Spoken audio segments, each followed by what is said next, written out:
Hopefully Twitch is not gonna be a bot.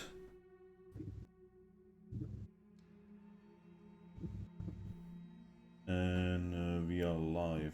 So hello everyone, welcome to session 10 of Dragonfall Pathfinder campaign. I hope you will enjoy it, and the rest is gonna be to everyone else, so bye-bye. The hell? When did my Chrome close? God damn it, now I gotta go and open up my fucking character sheet. A crazy session last time. We narrowly avoided combat with overwhelming forces at the beginning, and then got woken up by slightly smaller but just as powerful forces.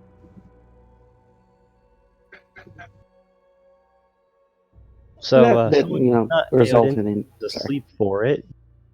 Want to go and describe what happened? Nothing bad happened.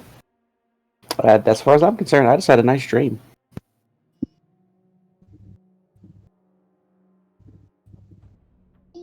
You cannot hear me, but I'm clapping.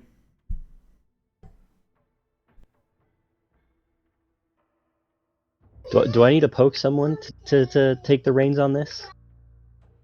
I mean, I cannot, I'm dead. Crom, you were instrumental in that combat. Why don't you go ahead and describe what happened last time? Well, we basically finished up all of our looting, decided to go to bed in the cave, and we got visited in the night. Crom was worried that it was going to be some of the shadow creatures, so he used light to try to, find and ward them off. Turns out it was not the shadow creatures at all, and was actually the goblins that we've been, suspecting of being the dragon killers. And, yeah, we got in combat with them. They had a number of weak grunts, which were, they were easy pickings. Even the captain was easy enough, but the mage was the real problem. The mage kind of messed up a whole lot of our party and ended up even killing one of our party. As well and as nearly several killing of the another. party. Because he was ridiculously high level for, well, in comparison to us. And then one of the scouts just ends up getting away anyway, even though we sent extremely fast animals after him, but it happens. And then after that, we divvied up the loot, and here we are. Oh, and healed up Elden. I think we're missing one small detail that one of our party members did not make it through the combat. I did mention that. Okay.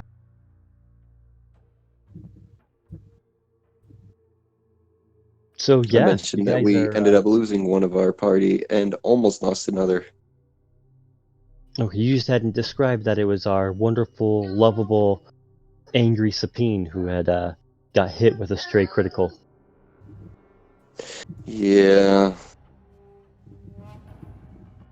It's a very, very sad day. It was a worthy sacrifice. Oh god, he's gonna start talking like Oreo now. Second Oreo. Alright, so you guys are awake. And, well, everyone but Aodin is awake. Yeah, because there is no waking him up. Although he still has another 4 hours till most of you are aware that when he would normally wake up.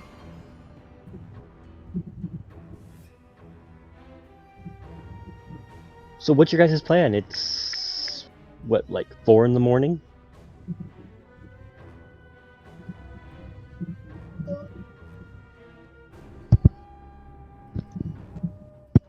Are we having a somber moment while we're contemplating what to do? Yeah. Pretty much, yeah.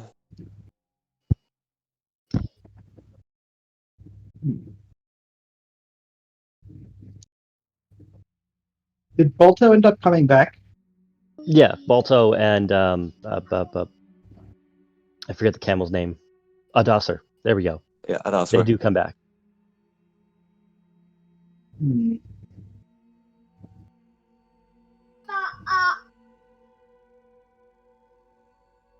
Sorry, my computer actually updated through the night.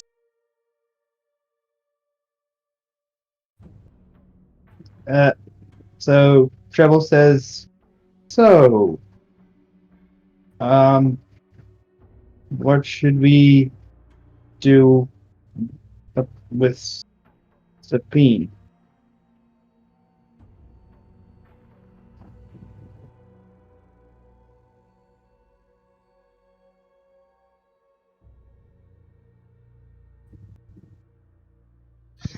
Guys, are you actually here ready? Yes. Anyone gonna answer Treble?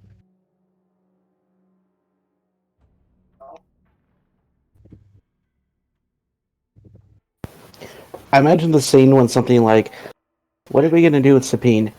Everyone looks, and it's just silence for a solid 10 minutes. Does anyone know if she has any next of kin? Okay. There we go. Um, Got that. Sorry. Someone There. have a So link that's. to a dice rolling thing, because Tatsu's not responding. Oh no.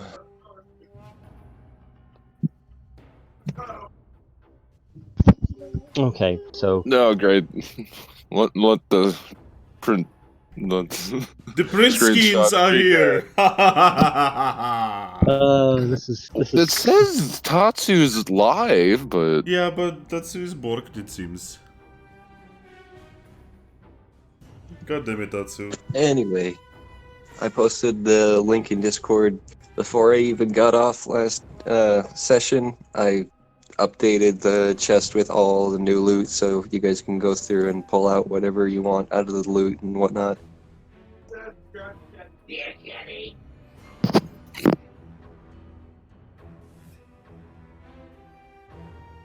Okay, there we go. Alright, got that.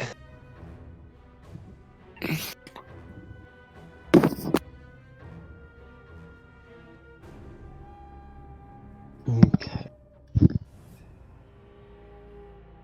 So you guys are standing around here with surrounded by bodies, trying to figure out what you need to do. The two crewmen who are with you, one's trying to nurse the other who got hit by that electrical fireball and caught himself on fire with an alchemist fire. Luckily, they put that out and he's got a potion in him, but they're now worried about the captain. Well, we did go check on the skiff. Oh yes, that's what we were doing last time, and I think that's where we ended. Exactly, Yep. yes. Yeah. Well, the skiff is partially buried in the sand when those of you go to check on it.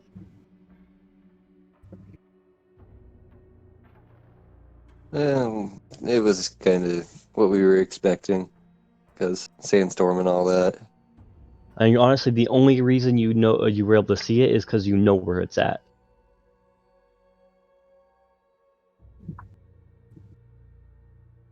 Hmm.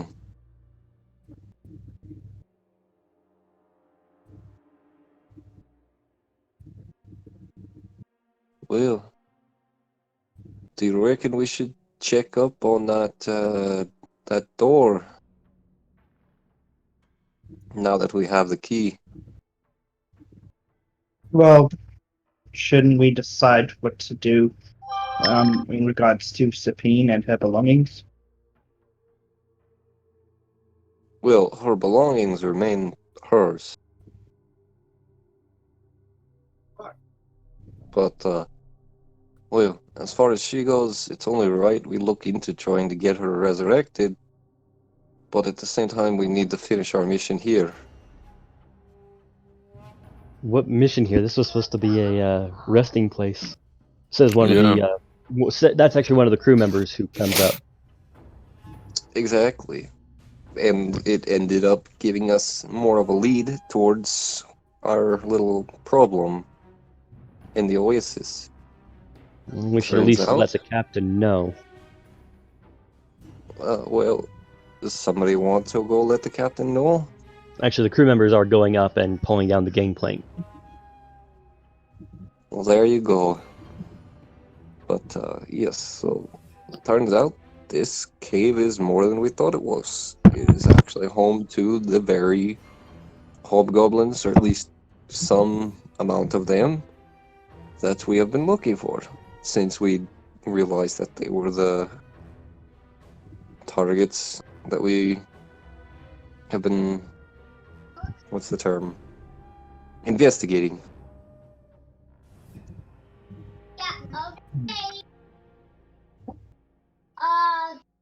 Well, we should at Now, least I'm not saying record. we go raiding into the door, but we should at least take a look inside to see if we can figure out anything more about what we're up against.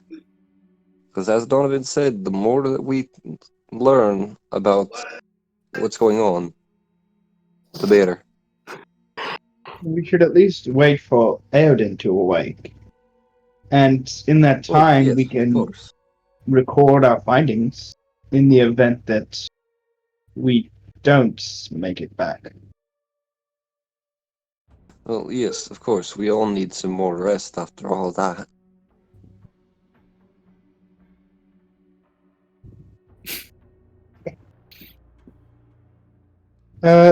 Do you recall how long he's been asleep?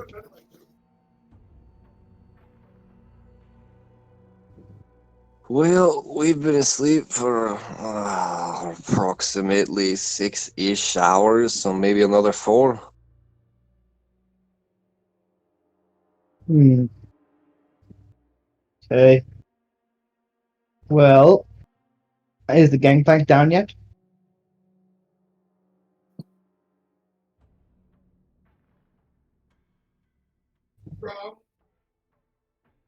DM? Sorry, one more time? Is the gangplank to the ship down yet?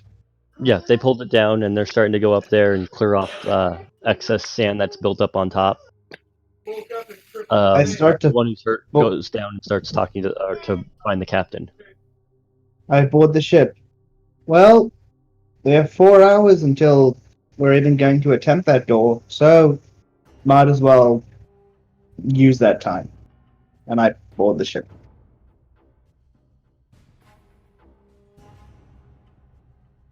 Where's the huge chest located?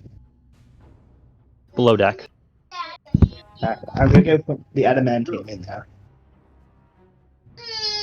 Wait, so how many of us are at the ship? Because I remember Matteo still being in the cave. So many baby noises. I didn't even hear that. What'd you say? So who's all at the ship right now? Because I remember some of us were still in the cave. Well, all of us are still in the cave, except I believe it was Treble. Steve that went to go check on this ship. Steve and I think Yeah. Treble just went there too. Okay. Yeah. Okay, I was just confused because both Treble and Crob were talking like they were next to each other. No, Treble Well- just finished talking and then went back to the ship. Okay.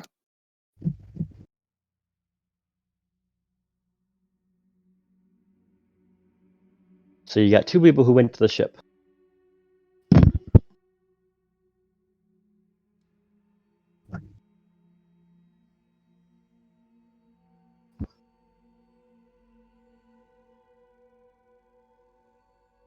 And the 2 crew members who went to the ship as well. Yeah.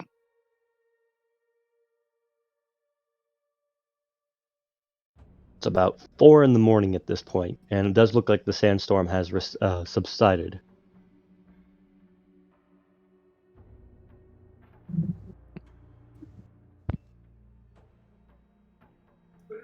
Um, Matteo is going to go to Sapine's body and kind of like make it look like she's resting instead of dead. So like fixing her armor and her clothes and just, you know, doing her best to make her look nice instead of just a body upon the floor. On the bright side, she doesn't have any physical wounds other than burns from electricity.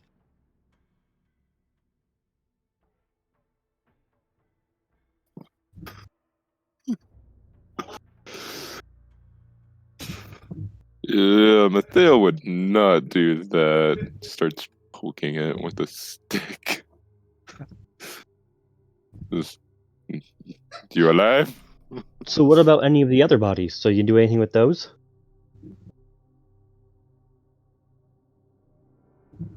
Oh, I guess Balto has some food. So, because we did already loot the bodies. You So did the loot the hob- bodies. What? You did loot the bodies. I'm just asking Yeah. if you're just going to leave them there, if you're going to take them with you for evidence, or what exactly you guys are planning on doing with the bodies, or whatnot.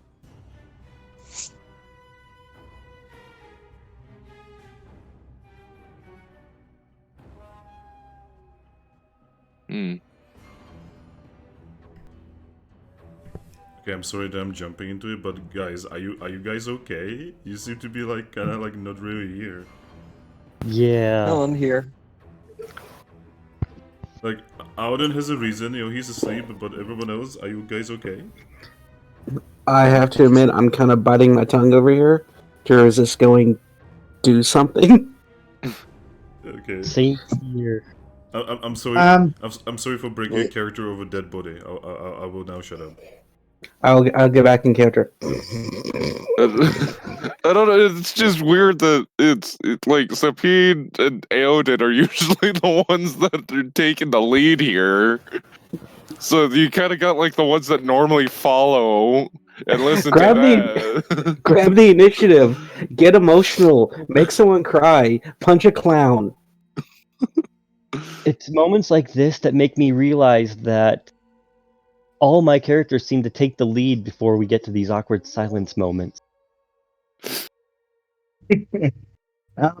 Treble's helping clear out the ship of sand, moving Yeah, I was 25 gonna say, pounds. Crumb Yeah, already- well, it's Crom and Matteo though that are in the cave that need to kind of decide what they need to do.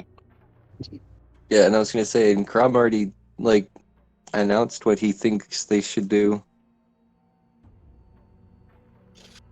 Is anyone taking care of the floating sentient light?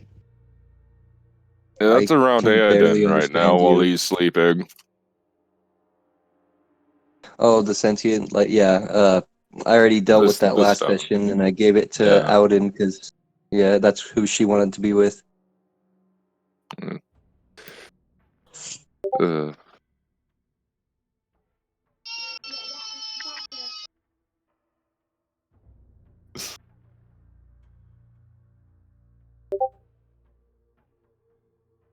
Anyway, so I guess since no one is going to respond to him, Crumb's going to head out into the skiff looking for Steve. Well, Steve is at the skiff, but unfortunately, without him actually here, you can't interact with him. Hmm. Rebel's there, moving sand.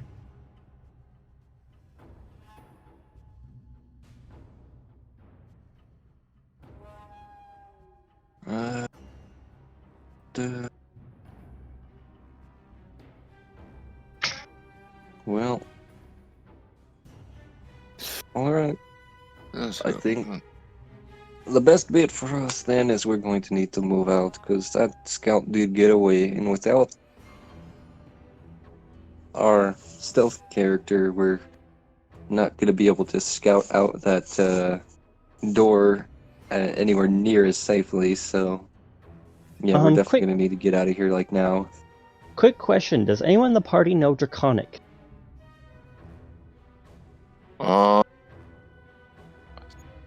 think That was out of Matteo. character. No.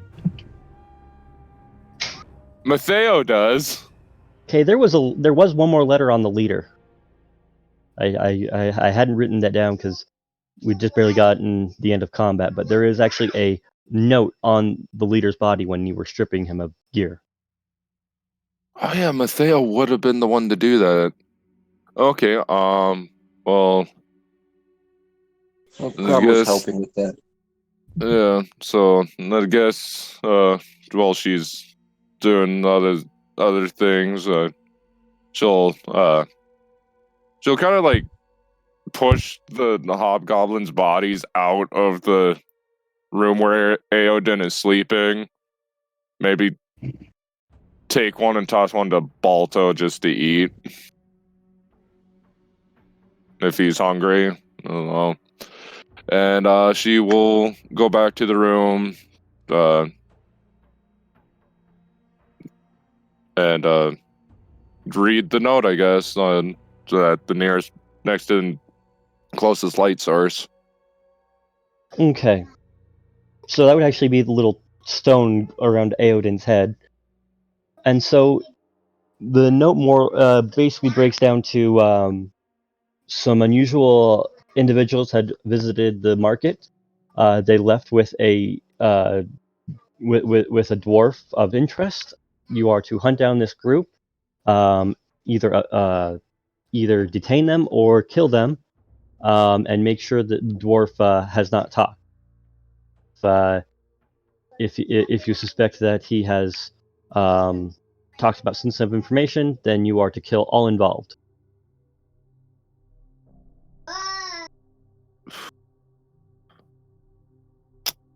Yeah. And it gives a physical description for each member of the party. Oh shit. And they didn't even interrogate. They just jumped straight to the kill everyone part. Yeah, Mattheo's gonna curse in Elvish, and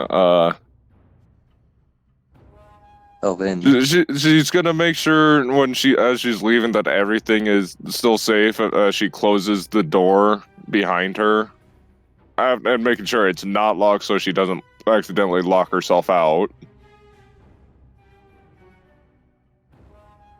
And yeah, she's kind of sprinting towards the skiff now to inform the rest of the group that they're basically being hunted down.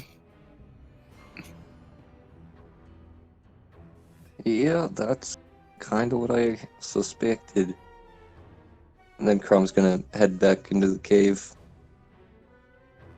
and gently pick up Sabine and then head back to the skiff. Do we know who has that portable hole that you guys got 2 sessions ago? Portable what? I know there was a portable hole in the lockers with the dwarves.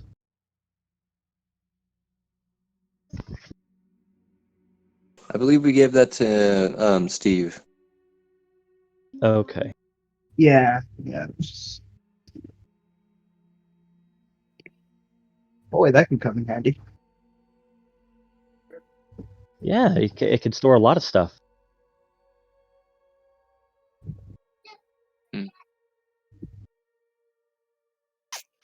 Alright, well, Crom's getting Sapine, and he'd be heading back for that. Matteo is gonna go and retrieve Aodin.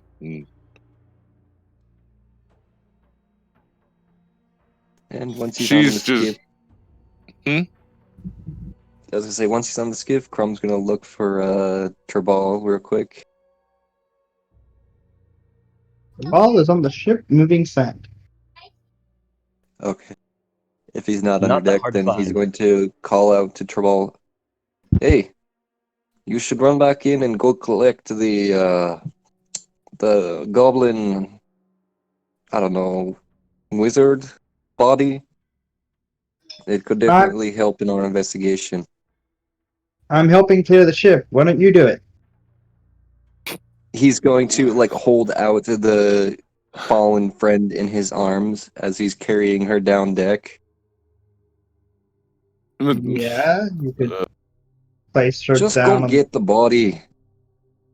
As Mateo's leaving, she's just, I got it. I'll have Balto carry Aoden, and I'll grab the hobgoblin body, and I'll just set fire to the others. Oh, so Balto sniffed the body and kind of decided it didn't really want to eat it. All right. Well, okay. Yeah, she's just gonna, before she picks up Aoden, she's gonna pile up the hobgoblin's bodies, making sure the mage's body is separate, and she's gonna use her tinder and kindling to just start lighting them on fire. Yeah, the flint and steel. I'm just gonna do that.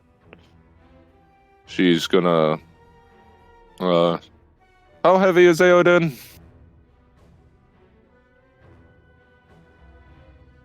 If he's in full armor, relatively heavy, probably.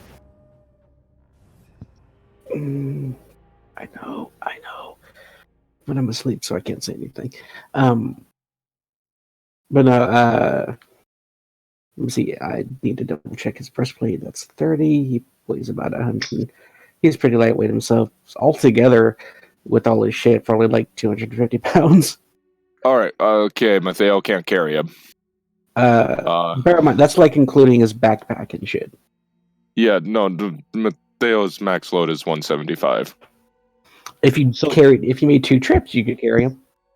So No, your max load is where you could effectively still function, but you could lift off ground up to 350 pounds. oh yeah, that's below it. So yeah, okay, then I can lift. I can carry Aoden. You're kind of an Amazon. Yeah, your capacities there are like for your gear or stuff you're carrying like in a bag or on your person, not necessarily lifting in your arms. Okay. Alright. So yeah.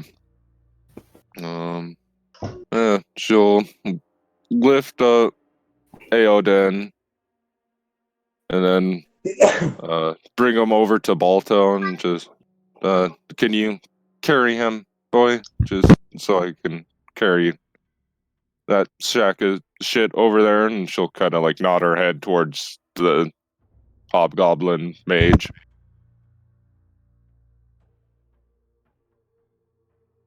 Okay. And yeah, assuming Balto lets her, she will lay Aoden across Balto's back and then go and pick up the mage hobgoblin. Balto has no issue carrying Aoden on his back. All right. With that, she will head back to the skiff with Balto and Nisha.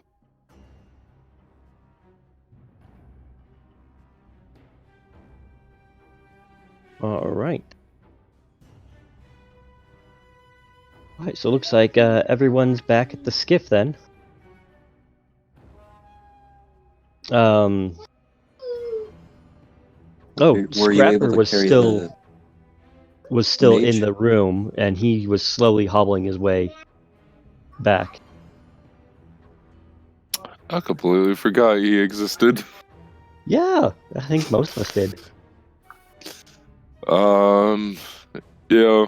Once Mateo's back on the skiff and sets down the body, then she'll most likely notice Scrapper and she'll go out and help him. Goes, thank you, lass. So, what's the plan here? Are we gonna just leave the bodies? Are we gonna take them with us? Those are some definitely unusual hobgoblins. Well, I set fire to most of the bodies, and we got the body of the mage, so we got evidence, and then we got a bit of a problem. They were sent to kill us because they took notice that you were with us. Oh, And they have some very, very good intel on us, descriptions and everything. he looks visibly heavy-hearted when you say because of him. He goes, "Oh, I am so sorry. Caused the loss of your friend. Maybe it might be No, best if I this just was stay our here and let mission. them come at me." It is not your fault. This was our mission. We took it on. We knew the risks. He'll give the dwarf a pat on the shoulder. Unfortunately, this sort of thing, it's too commonplace. And how could we have known that we were being that closely watched when we entered the mining town? I think it was, or whatever The the place market? was. The market, yeah. No one knows how much they or how closely they watch. I know that most of it's watched by the upper, but to realize that how closely they're scrutinizing everyone who comes through. Although your group is kind of eye-catching, if I'm going to be blunt. I mean, we don't see Cannot many deny that. elves going through the mines or out this far into the desert. Yes, well, hopefully one day my people will return when it is the right time. And until then, yeah, it will always be an unusual sight to see an elf amongst other races. Scrapper nods and finds a place to sit on the deck of the ship and just kind of looks solemnly out across the desert. And Crom's going to be looking for the captain. Oh, he's on deck now. By this time, he's gotten up. He's starting to, tell the Swabbies to start getting things ready, start getting everything up. After an attack, he was described what the attack was like, and so he's wanting to get away from here as quickly as possible. He's going to approach the captain and, with Sabine in his arms, basically say, "Do you have any large bolts of cloth?" He takes a sigh, says, "Yeah, I do. Give me a second." He goes down, and after a few minutes, he comes back up with a large blanket. Thank you very much. The blanket is still a bit warm as you start laying Sapine in it and wrapping her in it. It was his own blanket, wasn't it? Yup. That's adorable. Says, "All right. Well, the storm's calmed down, or well, not calmed down. It's completely passed. It should be safe enough for us to go. Although I don't like sailing after dark. But Nice. it's not safe to be here either." Yes, that is okay with me. And Crumb's just going to be, like, carefully wrapping Sabine's body, and then he's going to carry her down below deck. And after another, 20 minutes or so of finishing getting the sand off, getting the riggings ready, and getting everything set, he starts. He calls out, "If there's anything else you need to do, you might want to do it because we're about to head out." Well, we've done all that we can for now. We're going to have to come back when we're a little bit more prepared to check out that door. But, yeah, we want to get out of here now before that scout that escaped calls for more reinforcements.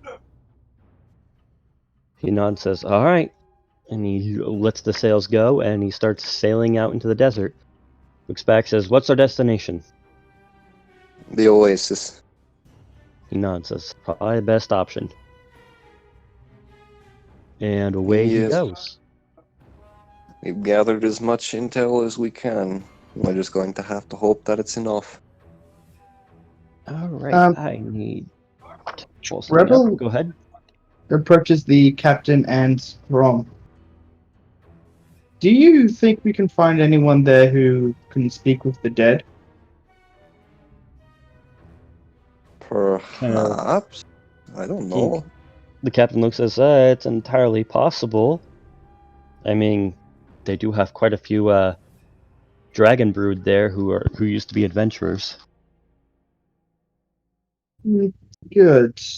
We have a few pressing questions for that wizard. That's usually a clerical ability, but I guess a wizard might be able to. What about you, Rom? You're a cleric-y type.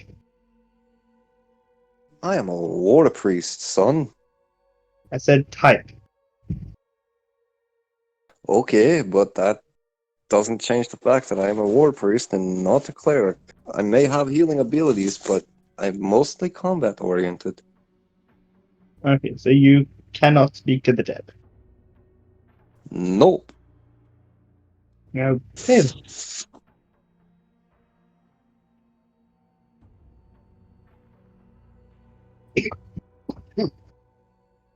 Well, it's something we can try, given that we have little information.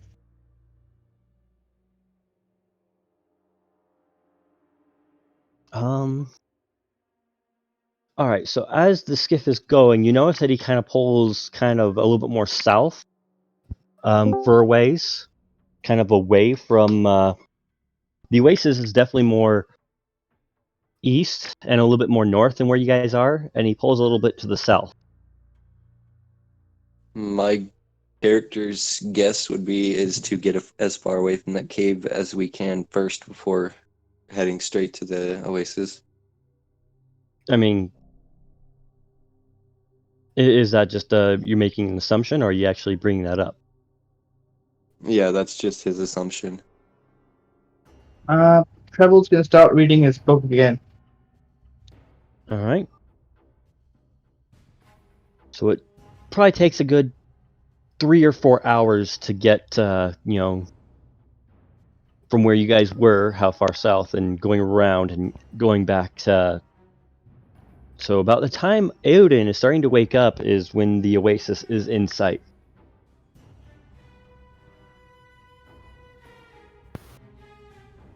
Auden just wakes up on the skiff, looks around, everybody's all somber. The sun is Eowyn- rising. Still Out on in- Balto's back as well. Mateo never took him down. Alden promptly falls off Mateo's back with a startled yelp. Sabine? What? You mean you promptly fall off Balto's back? That's what I said. You said it. No, you said Mateo. Mateos. No, I didn't. Yes, you did. Yes, you did. And Yes, you did, little bitch. listen. I know what I said. Shut up. You butt. I'm gonna stab you all in the kidneys. Anyway,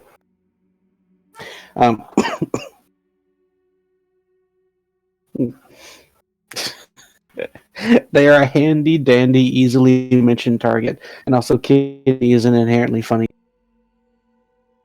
It's like cabbage. Can't be any more painful than having a kidney stone, so. Oh, significantly less pain. I mean, kidney, like being stabbed, it's done. Then I mean, you're in constant in agony, and it hurts like fucking shit. But kidney stone, fuck no, fuck that shit. While I wait for my character sheet to reopen, that'll take a minute. I never saved my new spells. What a delight. Fortunately, I remember them. But yeah, so we have an awakened Eowyn who's confused on the ship. Yes. Like I said, he hops up saying Sapine's name, looks around going, what happened? Where are we? Everyone's just kind of looking somber. Yeah. Mateo's gonna kind of get up from sitting beside Balto and just look at Eldon, and we were attacked in the middle of the night by hobgoblins, and Sapine didn't make it.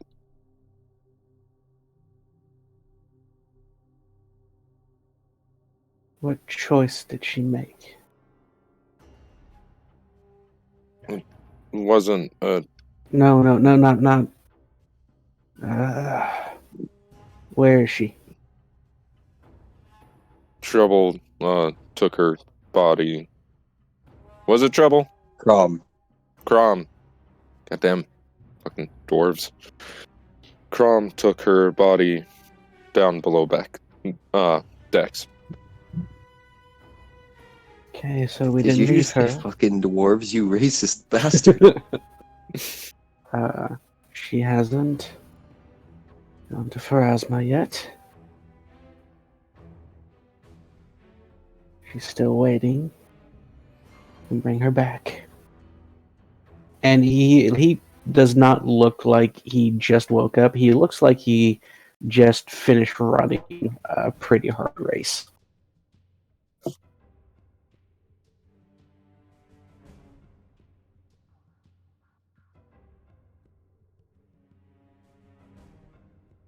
I have too many Somebody goes, tabs open. "Oi, Oasis is within half an hour or so."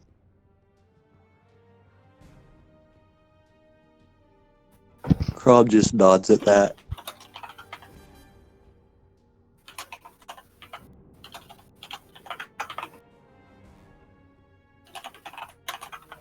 Okay.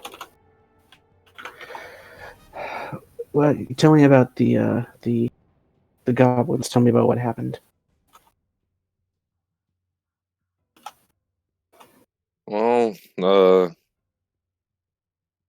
Well, Crom and I were woken up by noises, me mainly by Balto, and Crom by noises at the door. There was movement out there, and Crom thought it was those shadow creatures we had met earlier, and so he had lit up his. It was your shield, right? That you lit up? War axe. War axe. He lit up his war axe to kind of scare him off, but unfortunately it wasn't them. It was apparently blue hobgoblins. Blue hobgoblins. Yes, there were some scouts, the soldier, and the mage. It was the mage who killed Sapine. But Did you bring any of them with us? I brought the mage's body with us. That's something. Blue hobgoblins. But they were apparently told to hunt us down and either kill us or interrogate us to find out what Scrapper had told us about what was going on in the market. And she'll pull out the piece of paper. Do you know how to read Draconic? No, I speak only common and steel. Oh, that's basically the gist of this paper. They wrote it in Draconic, so. Wait. And he looks a bit confused at this point. So, presumably dwarves sent these hobgoblins after us with a note using Draconic?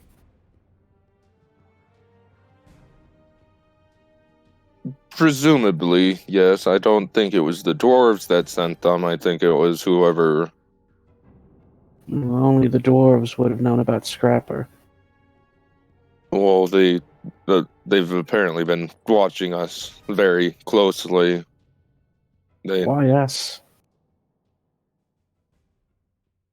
Uh, I'm guessing just because of our group, just we did stand out quite a bit, and so they have very, very detailed descriptions of us. Who knows how many of these papers were handed out to other blue hobgoblins?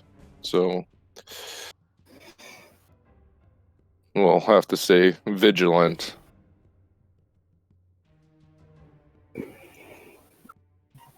We're going to have to be very careful.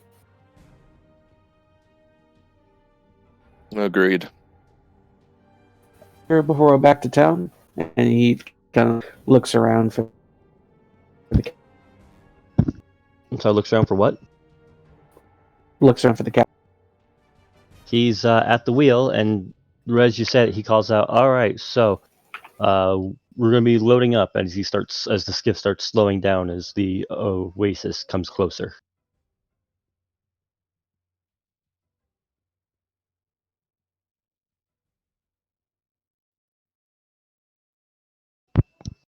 And the skiff slowly comes to a complete stop, or at least slow enough that they can get into the docking area for boats. Are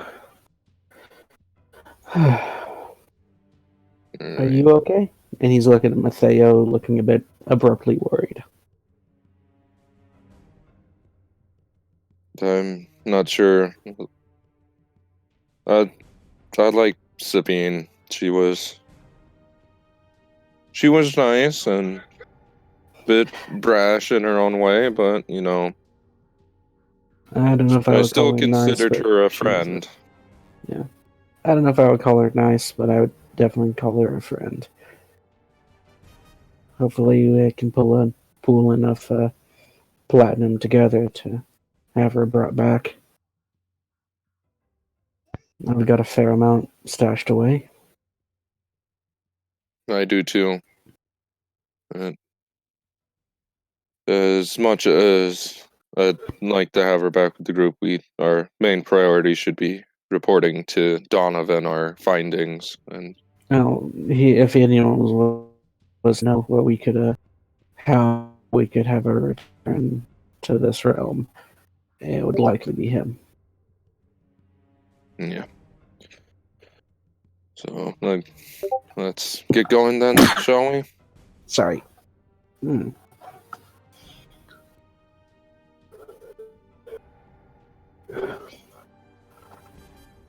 Let's. Matteo will pick up the dead mage's body, throwing it over her shoulder, and she waits for the others to get ready. Now, once the skiff basically comes to a stop, Crom's probably gonna head back downstairs, and he's not talking like at all for reasons. And he's going to once again collect Sabine's body. And he's also going to load Adaswar up with a few of their trade items. Rebel closes his book and rejoins the party. And carrying her back up to deck, he said, "Well, let's go get this done." Camden is talking to his two crewmen and tells the one who wasn't hurt that you're going to take him to the healer, get him set. I'll take care of getting the ship all moored up and secured. The one crew member starts to argue, and then Camden just kind of says, "No, you take care of him. I want you both in top shape."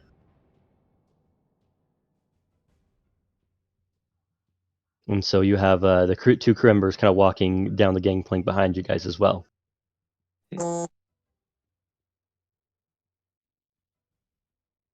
All right. So who's going where?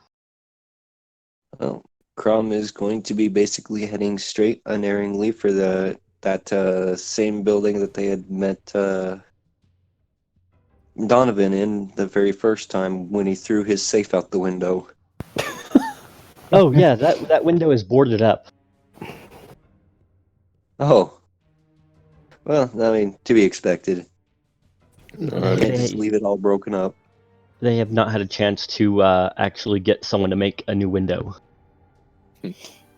As we're walking, Treble says, if we need to pay for Sapine's resurrection, I don't know how much it costs, but we probably should ask Steve. He's the richest. Wait, who are you saying that to? You. Oh, It's Crom's not Steve responding. is not here, so we I know. can't really do anything with Steve. I know. And we're all fairly rich right now. I don't know how much it costs. Yeah.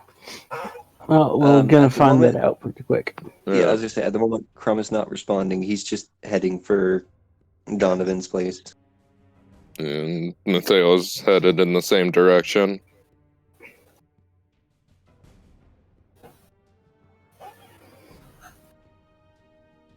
The two crew members are headed in a separate direction towards a different building.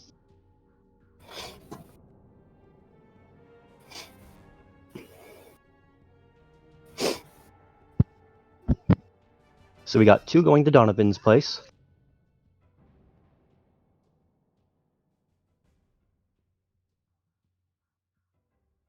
Are the rest of you just following? I think Alden will stick with Mateo. Okay, so we got three going there. Trabal? Treble, yeah, just sticking with you. Okay. Alright, well, so, once Crom gets to the front door of the place, he's going to tell Adaswer to wait outside, and then he's just going to walk in. Still carrying Sapine in his arms.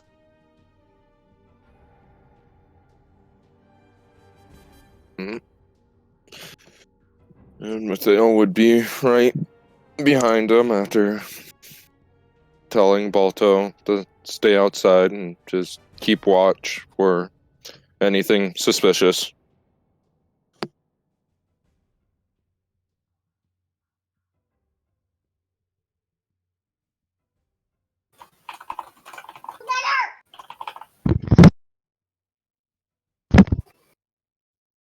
All right. Well, so the secretary in there, Mary. Did any of you have knowledge arcana or dungeoneering? I I have do. dungeoneering. I actually did put one rank in Knowledge Arcana. Okay. I need a roll for knowledge arcana first. Okay, yes, I did. Alright. Nope. Second. Do-do-do-do-do. Gotta use this stupid dice roller. And I'll just screenshot that and send it to the Discord.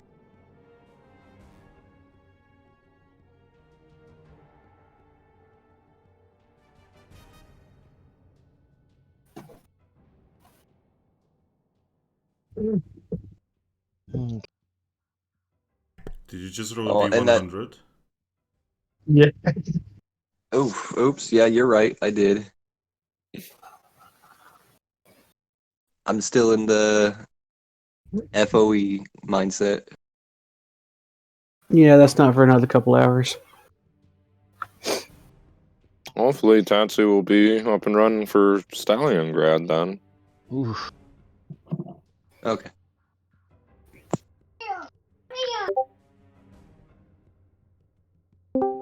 There we go. And that's +3.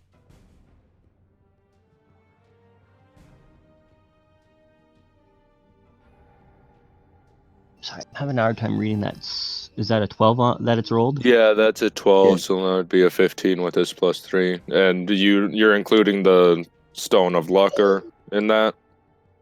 Oh yeah, you're right. So, well, yes. Okay, that's already included.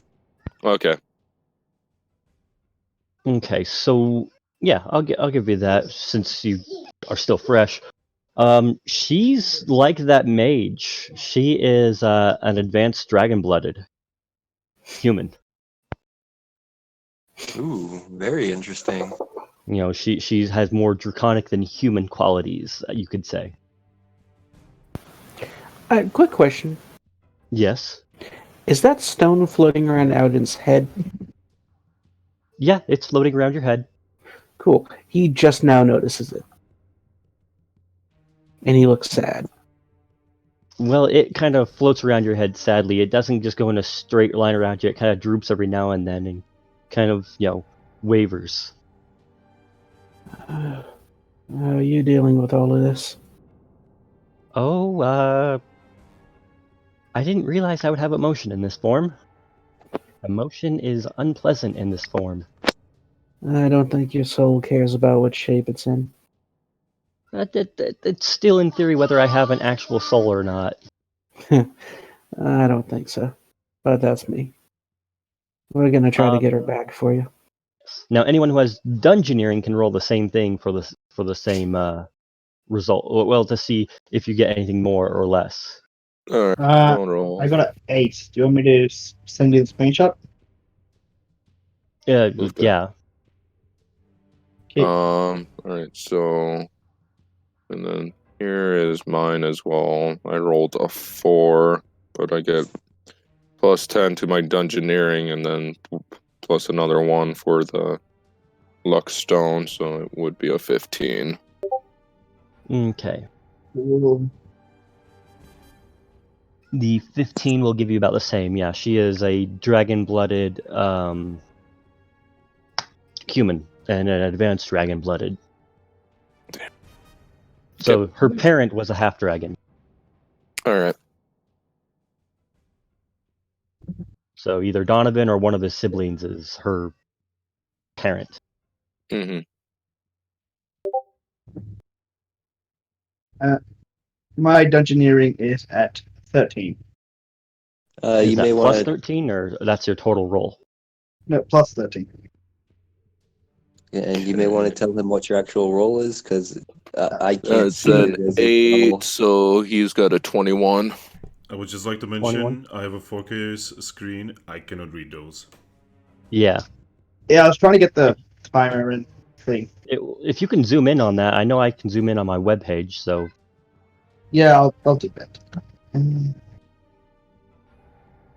Man, I must have better eyesight than all of you guys. I can read that fine.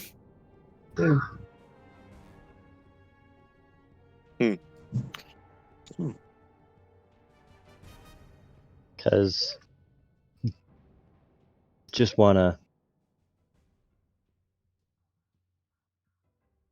put this because I found this being easier here.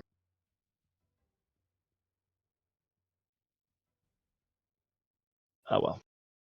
I have it zoomed in so that it shows just the dice, the number of dice, and the result, and it's pretty big. So figure out how to Yep. share my screenshot later. I fixed mine, so mine will be nice and big. I don't know how to zoom in.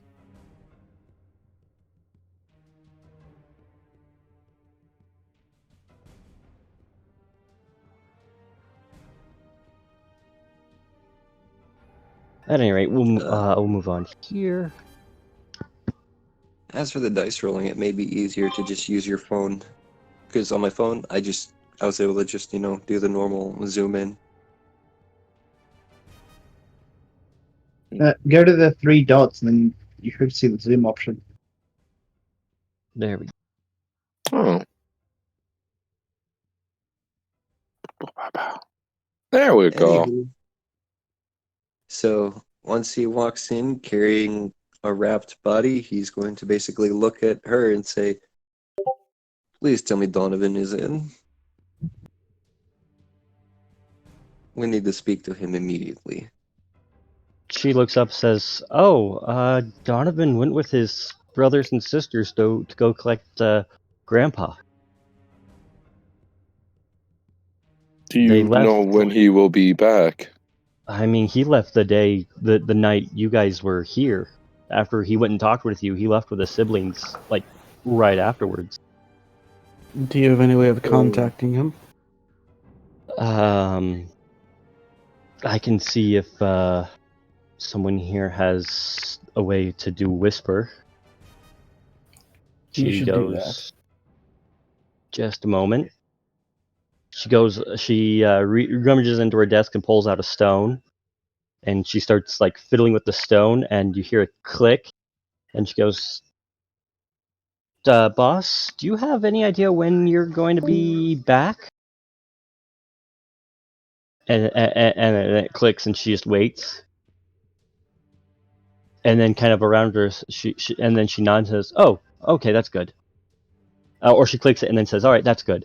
And then she puts the stone back. Says, "Well, he says that he and his siblings are on their way back right now. They should probably be here within a couple of hours.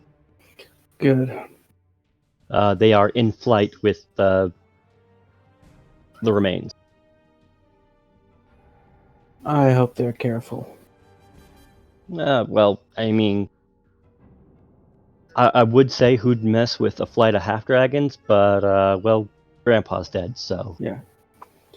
In the meantime, since we have the time, do you know of any in this town who are capable of returning someone to life?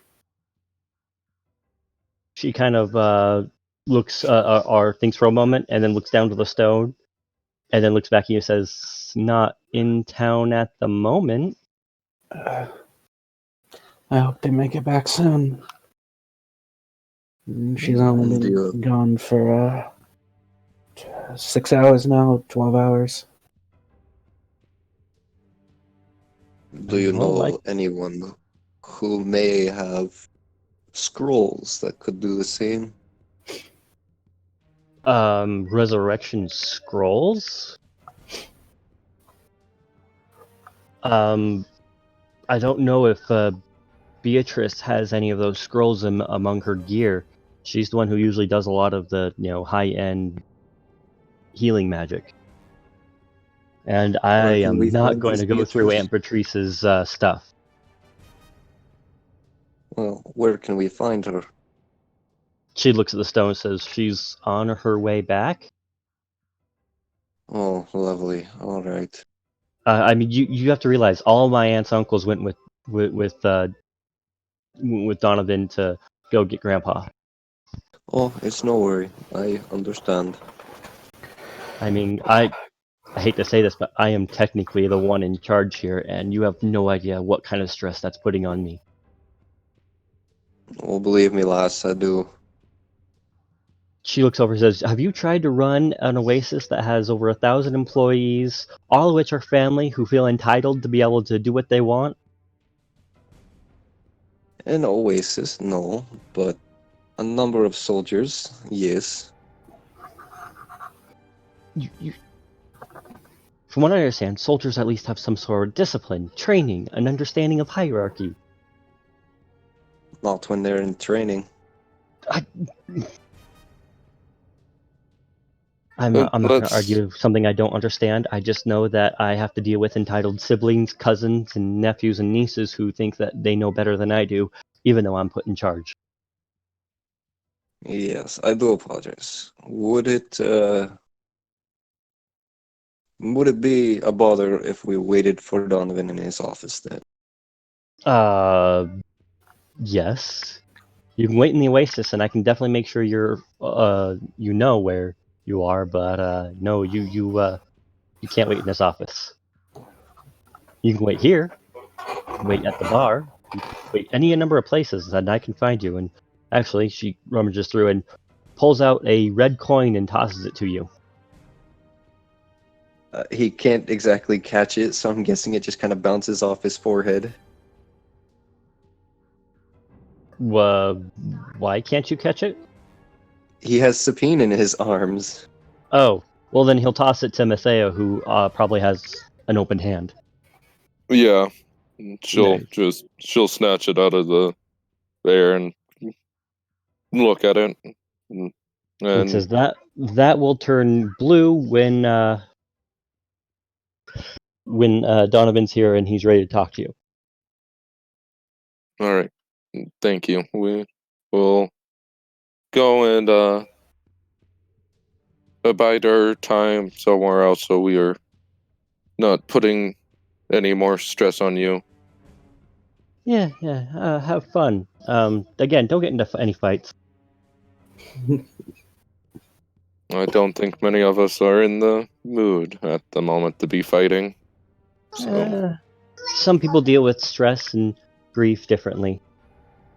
Again, I'm used to dragons where they don't deal with their grief in the best of ways.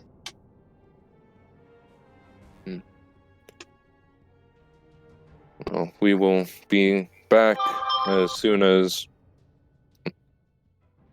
Donovan is here and ready to talk to us. And with that, she will turn around and start heading back out, beckoning to the others to follow.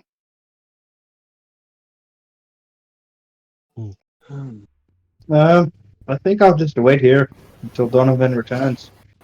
Yeah, Crom was just gonna like walk over to one of the waiting chairs in there and just kind of sit down and wait.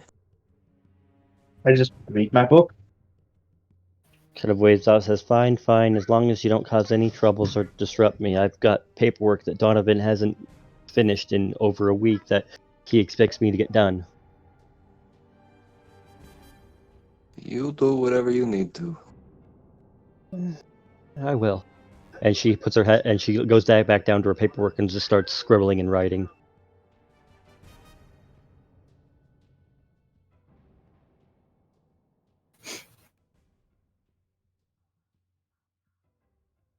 All right. So you all went there. Where are you guys going now who are leaving?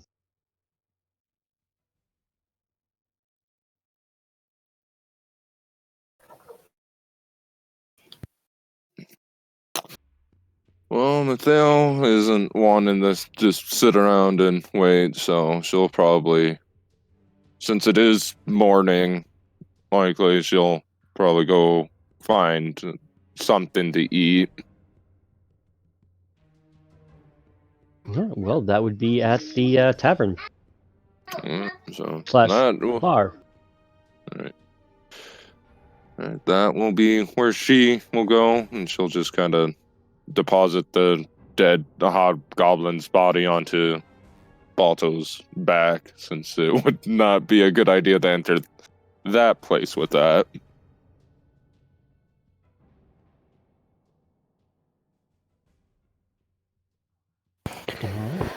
I think Aladdin is going to leave and head towards where he saw the injured sailors heading.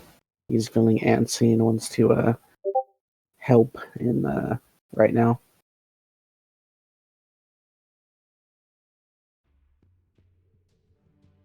All right.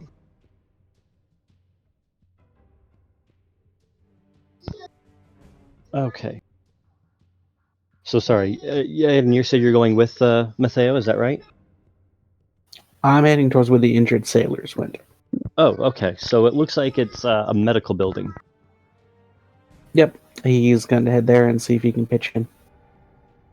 By the time that you guys are done at Donovan's and you head out, you see the sailors walking out of the building. He'll approach them. If they're fine, he'll just go with Mateo.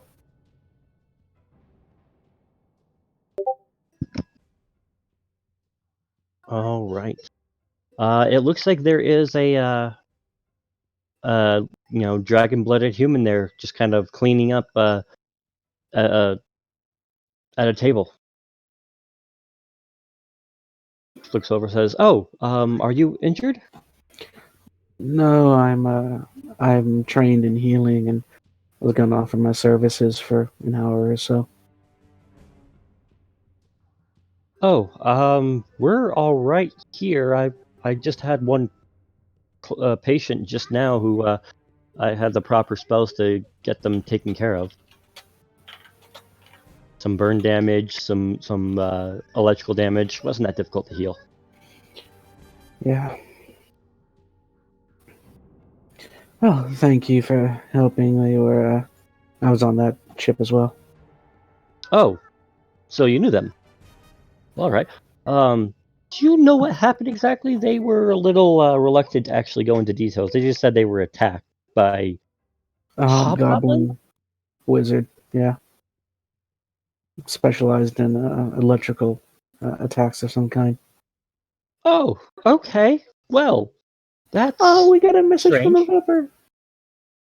Sorry, that was out of character. Says, yes, that's that was that's strange. Likely a sorcerer of some kind. She pauses and goes, "Wait, you said a hobgoblin sorcerer?" That's what I assume. I'm not the one to search the body afterwards, but I don't believe any of my companions mentioned finding a spell book. Okay, well, that's definitely not normal. I'm suppose I'm not well adjusted to what most consider to be normal.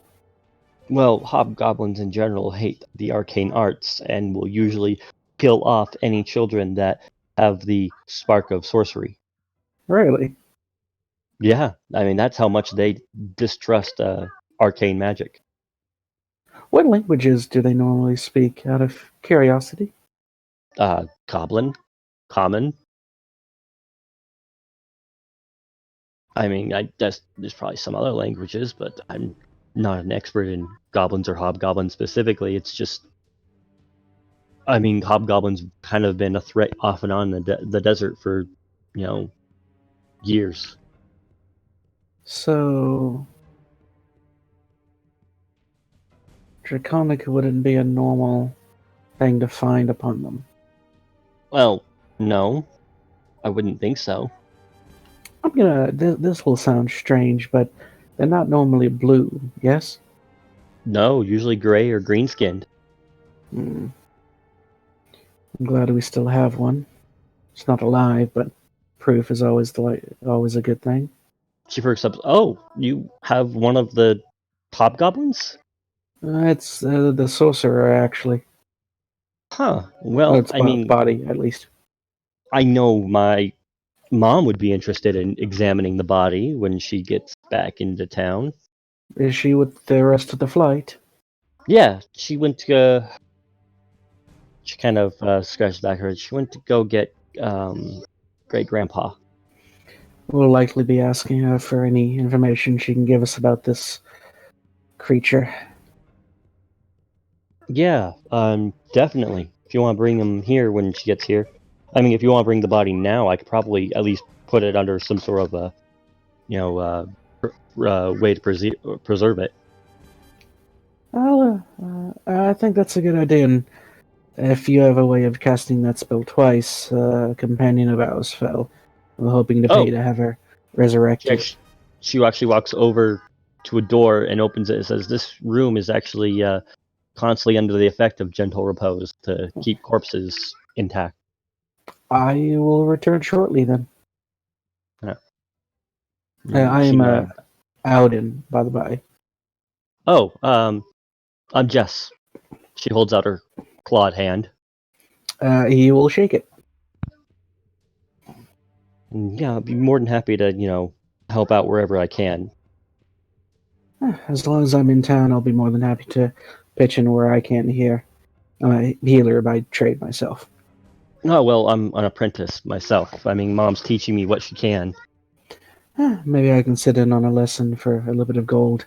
But regardless, I need to get the two bodies here as quickly as I can. I fear the desert heat will not treat them well. Yeah, definitely. That's why we have a room for it. Oh, Jess, I'll see you in a minute. With that, he's going to make all haste to find Matteo.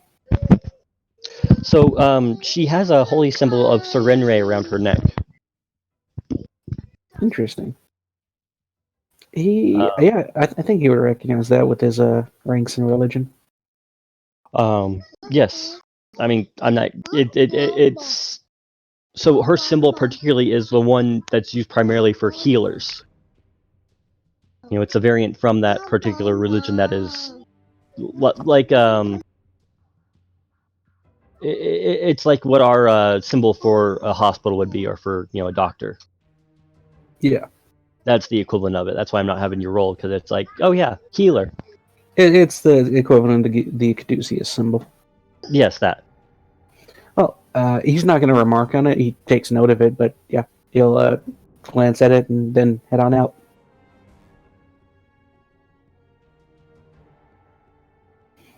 Auden doesn't worship any one particular god, so.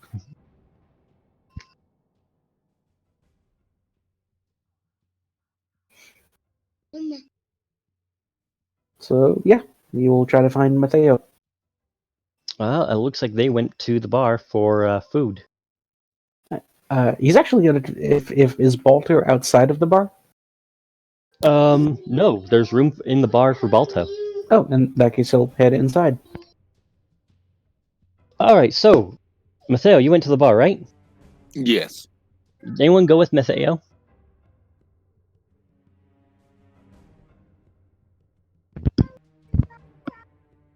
Nope. Okay. Matteo, there is a familiar face in the tavern. Well, You remember that one lady that you met in the desert on the way to the dwarf mine? no. Izumi? The one with the braids? I don't think Matteo ever talked with her. Ah, she was the one who kind of gave you guys some information about hobgoblins when you were on your way. The ends of her hair were decorated with little snake motifs. Do not remember. The Well, literal blind paladin in the desert. You don't remember that? Oh, yeah, Matteo Yeah. did not talk with her. Okay. Well, she's not exactly It's not exactly like she doesn't stand out because, well, her hair seems to be moving on its own accord at the moment, as she's chatting with one of the dragon brood and just chatting. And her head kind of tilts towards you as you come in, and she actually does give a wave of recognition. You may not remember her because you may not have talked to her, but she did at least see you. Yeah, Matteo would just give a soft smile and wave back as she. She smiles and then goes back to chatting and sipping on one of her drinks. Yeah, Matteo is just gonna go up to the bar. They smile and say, "What can we do for you?"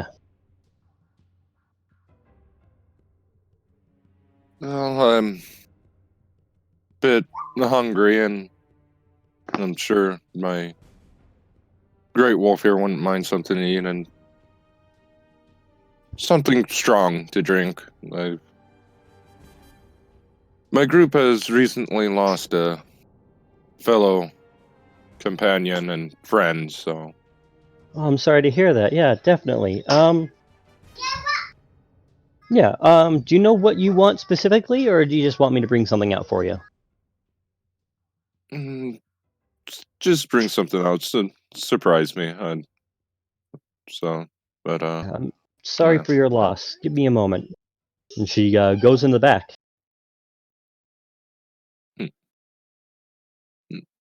Matteo will patiently just wait at the bar, taking a seat.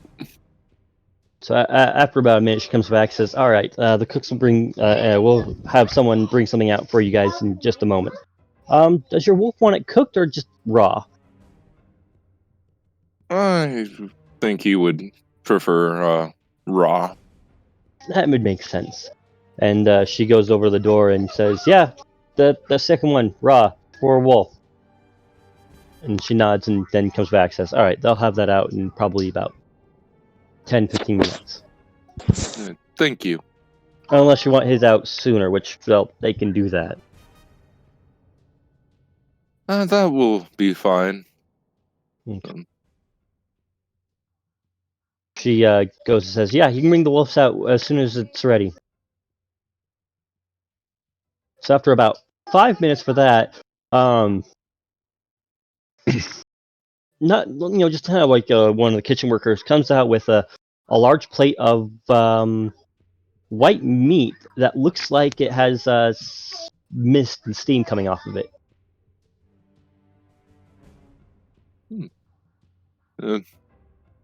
Mateo would smile and just look up at Balto. Well, definitely a meal fit for you, and sure, if Sapine was here, and she'd probably order something like that for you as well. She always There did you really go. like you. Yep. And then the worker comes out and says, there you go, best dish in the house. Thank you. And he walks back and he puts it in front of Balto, and then Balto kind of sniffs at it. His eyebrows kind of perk up. He sniffs again, and he takes a tentative bite. His ears perk up, and he just starts going to town on it. So you could say he wolfs it down. Go fuck yourself. You are now cursed. As soon as I get my parallel spells, I am casting Miracle to wipe Theo, you from existence. Can you roll me a perception check, please? Yes, I can do that. Okay, what's my perception? Oh yeah, I actually put a decent amount of points in my perception. Alright, so roll. Wow, it rolled even worse than my 4. I got a fucking 2. Well, what's your total? Because luckily this is not a hard perception. My total would be 13. Here is the roll, so you don't that's capital V, not paste. Like I said, it wasn't hard, but you can. So what you can tell is that that's not steam coming off the meat. Mm-hmm. But without actually going in and looking closer or putting your hand around it, you can't really tell. But it definitely, definitely not steam, but it's still coming off of the meat. Mm-hmm.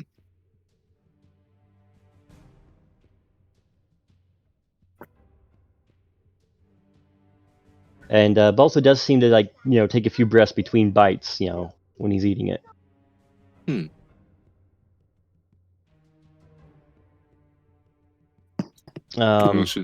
You actually get, it is actually pungent enough. You get a bit of a scent of mint of some sort, almost like a spearmint.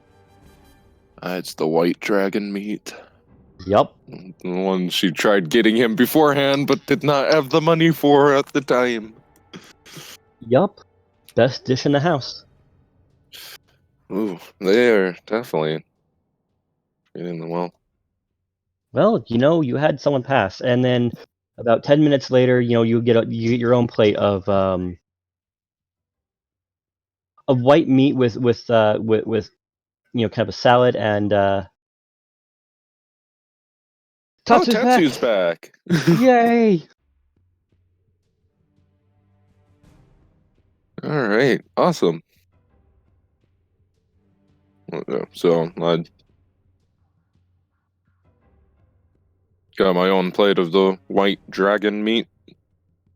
Yep, yeah, it's got some a side dish there, and it is delicious. I mean, this thing is the spearmint, the minty flavor of it almost gives it a spicy taste with the herbs and spices they have on it, but not a hot spicy. Mm-hmm. It almost tricks your mouth into thinking that it's hot and spicy, but it's not. All right. And what would be the drink that they brought me? If you hadn't asked for anything specific, they would have just brought you out a rum. All right. One that complements the mint of the white dragon. Mm-hmm. Well, before she truly starts eating, she'll take her cup of rum and kind of just lift it up and give a bit of like a small toast to Sabine. Just hope that she is happy where she is at, and that Kedifis is watching over her. I'm going to need to switch headsets really quick, guys. We need to reset our router here at home. Okay.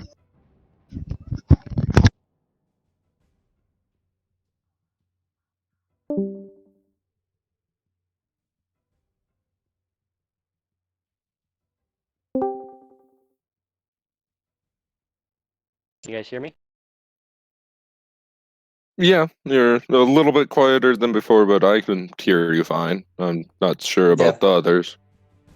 It's because I had to go with my I can hear phone. you. It's just, yeah, you're definitely a lot quieter. Yep. All right. So, and as you're eating your food, this is when Eodin walks in.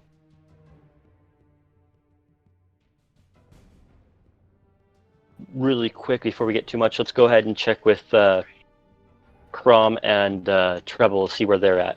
Where did you guys say you guys were going? We're we were waiting in actually- the bar. You guys went Not to the the bar as bar. well to wait?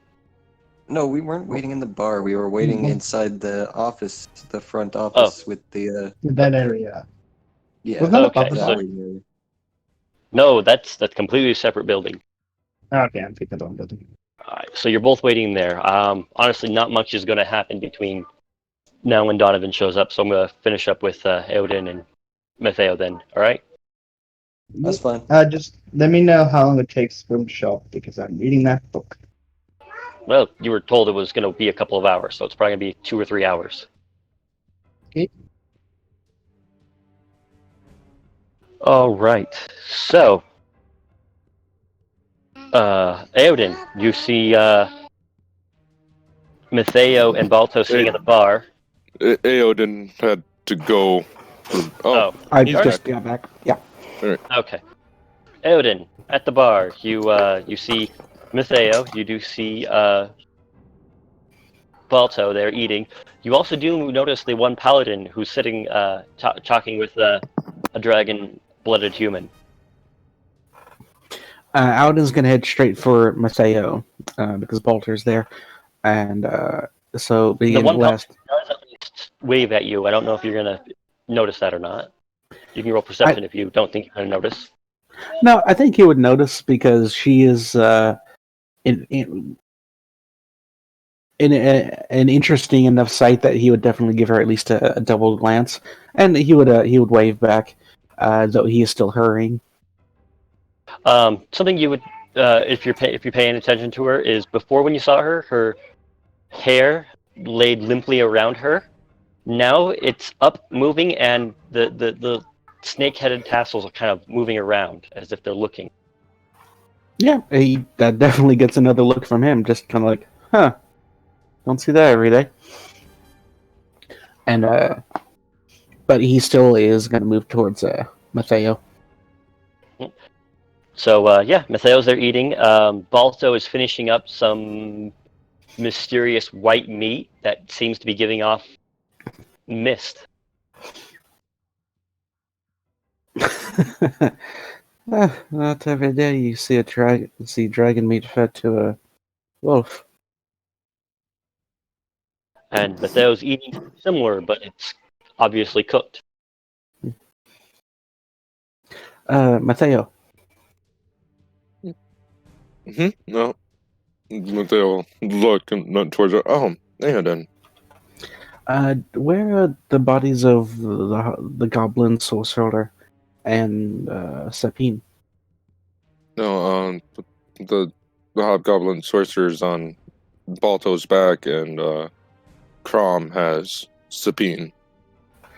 It likely will not matter, but the House of Healing here has a room that will keep the bodies fresh, and especially for Sapine, that is important as it helps aid the magic to return her.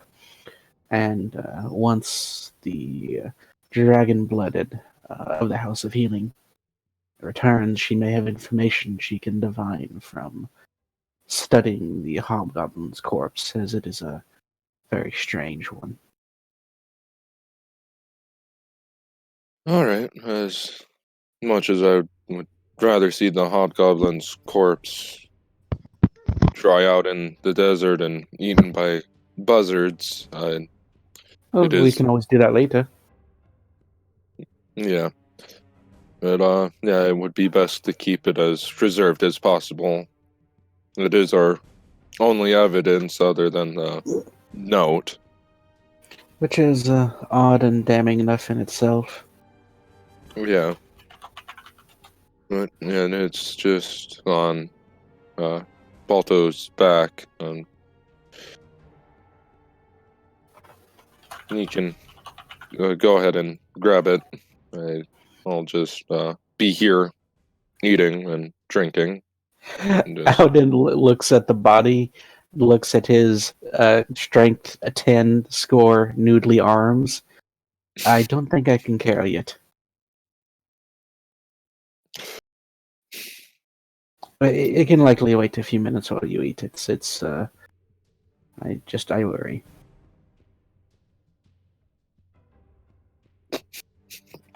Dragon gnome ninjas of power.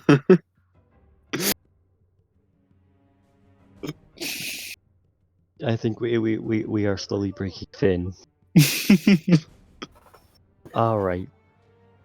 But so you guys were discussing getting the bodies to the, well, for lack of a better term, fridge. Yeah.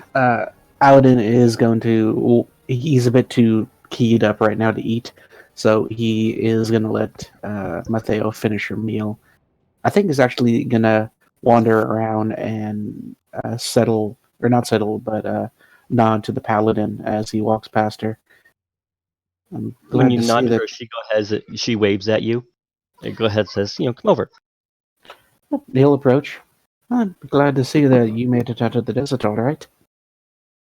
Oh, yeah, I grew up in deserts. They're not a big deal. I grew up to the north of here. The desert's not bad. Yeah, well, me and the girls like it. How are you doing?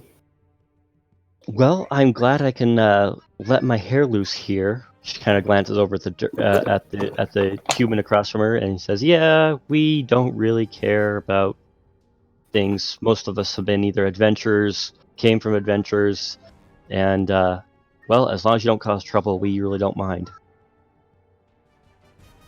I can imagine why in a town full of as many of the scaled folk as this place. She chuckles and says, "Yeah, scaled," as she rubs one of her. Sorry, you cut out there for me. One of her what? One of the. And You're still chopping out. Oh, good, it's not just meat.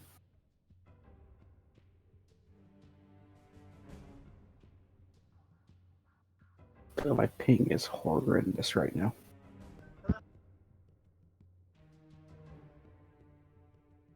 But yeah,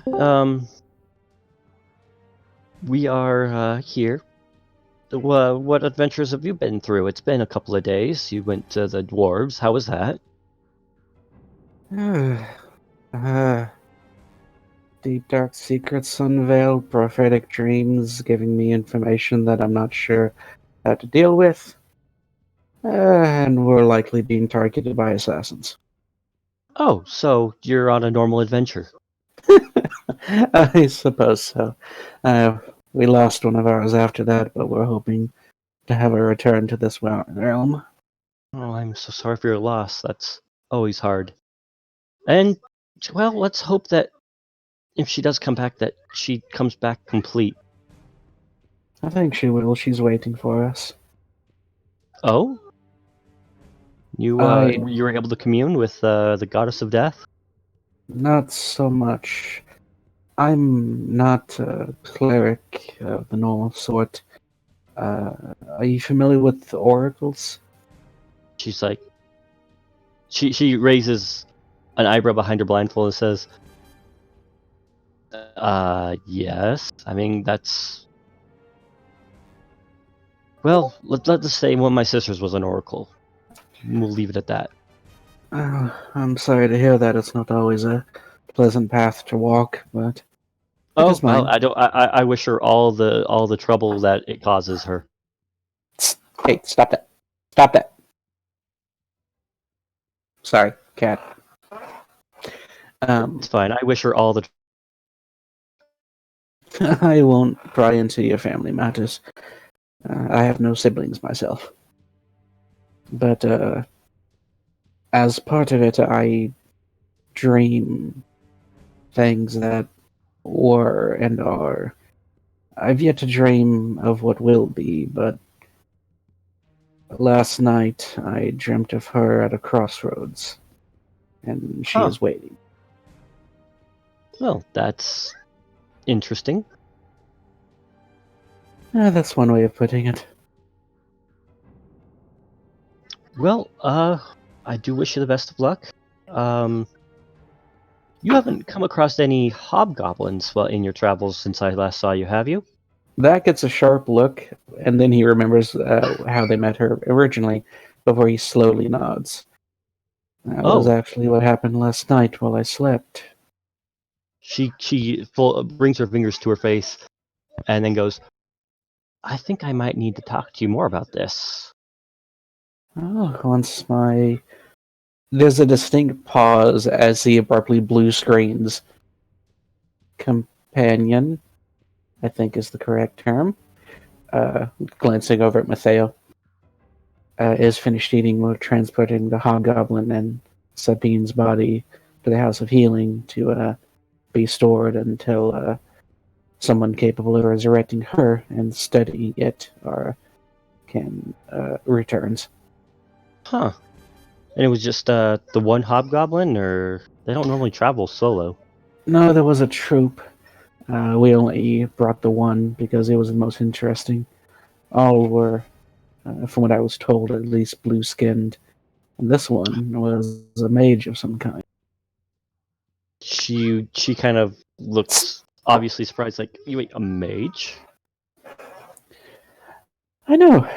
Strange. From what I was told, it was throwing lightning the way a human mage might throw fire. Huh. That's not normal. Neither is blue skin. Okay, so yeah, the whole thing is not normal. Not at all. I'm definitely gonna have to talk with you guys, but I'm also... She holds up a red coin, waiting for Donovan to get back so I can see if I could be of any assistance. But if We'll this wait in threat's on him as well. maybe he'll see us all inform. together then. Likely. We need to inform him of what we found in regards to Anfielamor and the dwarves there. Well, perhaps I'll just go wait near his office just so I might get a chance to go in with you guys. That sounds like a good idea. I look forward to seeing you there. She nods and says, but I'm going to finish my drink first before I head over there. Enjoy. I'm gonna get a bit of water before we head out. Okay. And with that, he's gonna go and get a drink of water, and I'll let someone else actually talk. Very good. So yeah, they easily get you a drink of water. Are we good if we just kind of fast forward the next few hours? Yeah, I'm good with that. I figure we get Sepine and the goblin's body to the House of Healing. Okay.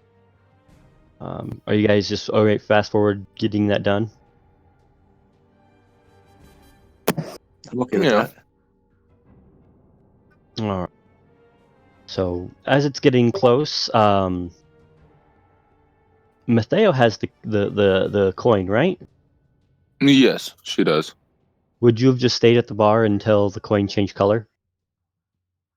Most likely. She'd probably have a couple more drinks of the rum. Roll me a fortitude save then. Oh boy! Yay! I can actually close roll dice. Okay, fortitude. What is my fortitude? Okay.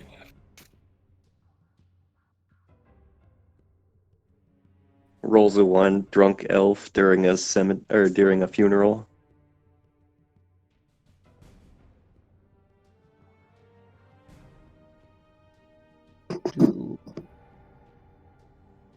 Oh, that would be a 15. I forgot to add the stone of luck.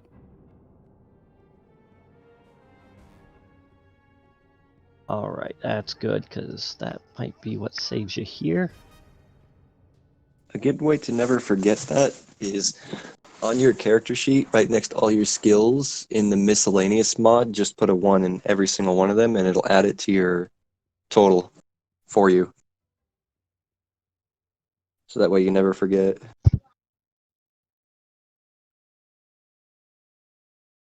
Because it And is a that is enough. miscellaneous.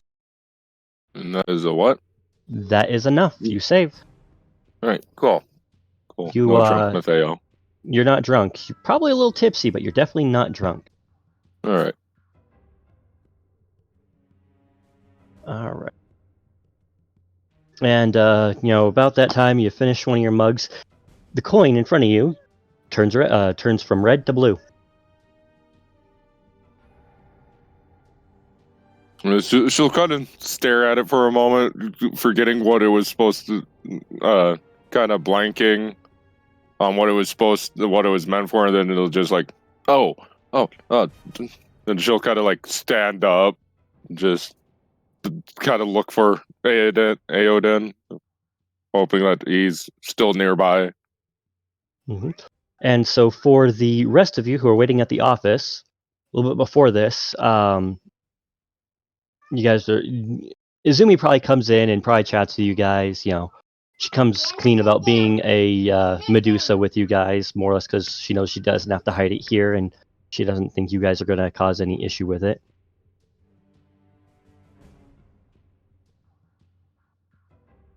And while you guys are waiting, there's a landing on top of the building.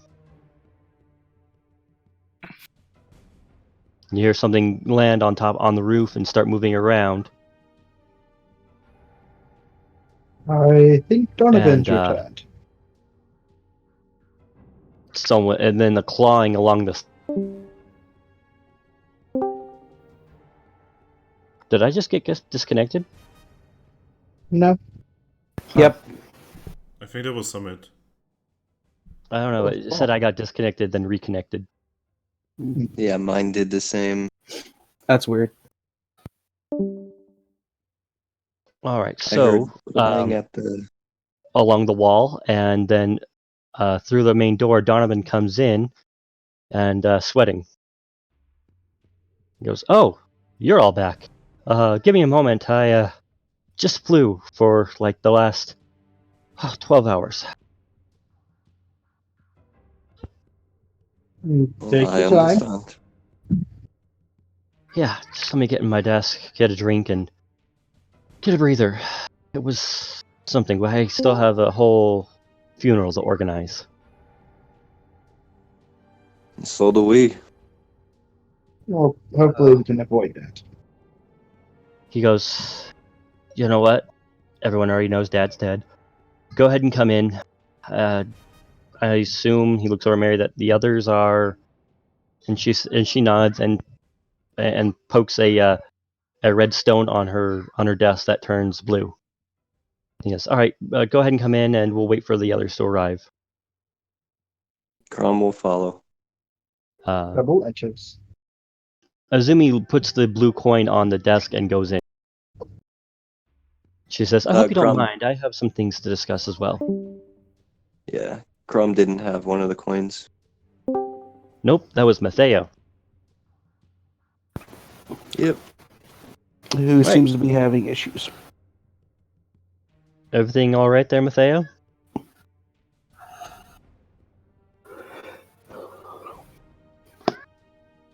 Mathea? Hello?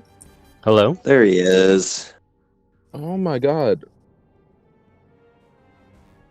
Is your Discord having issues? Apparently, like, I was getting no sound, and you guys were apparently not hearing me. I'm on my phone right now. Like, it wasn't even working on my phone until just now. So I don't know if it's going to be working on my laptop or not. Hello? Yep, we can hear you. Or at least I Okay. can. Don't go quiet on that, RB. Oh god. So I'm just trying to make sure I'm getting everything pulled up for the next part here. So yeah, your coin is blue, and you and Aoden are headed on your way back. Yeah. Yep. When you get in, Mary holds out her hand for the coin and says they're waiting for you inside.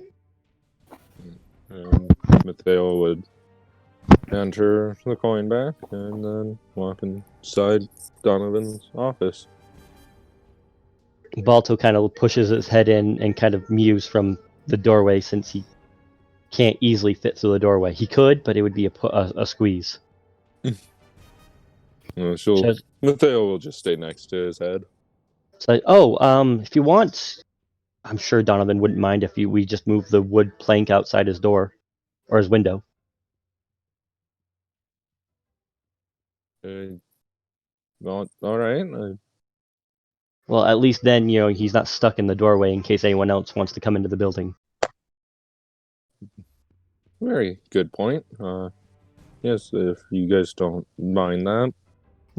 She'll stand up and says, "Hey, boss, can we move the planks so that the wolf can kind of observe with everything?" He's like, "Oh, yeah, go ahead. Have him come around. I'll move it." And would excuse himself with the rest of you and pushes the wood plank out of his window and just pushes it out. Your creaking and breaking of wood as it just.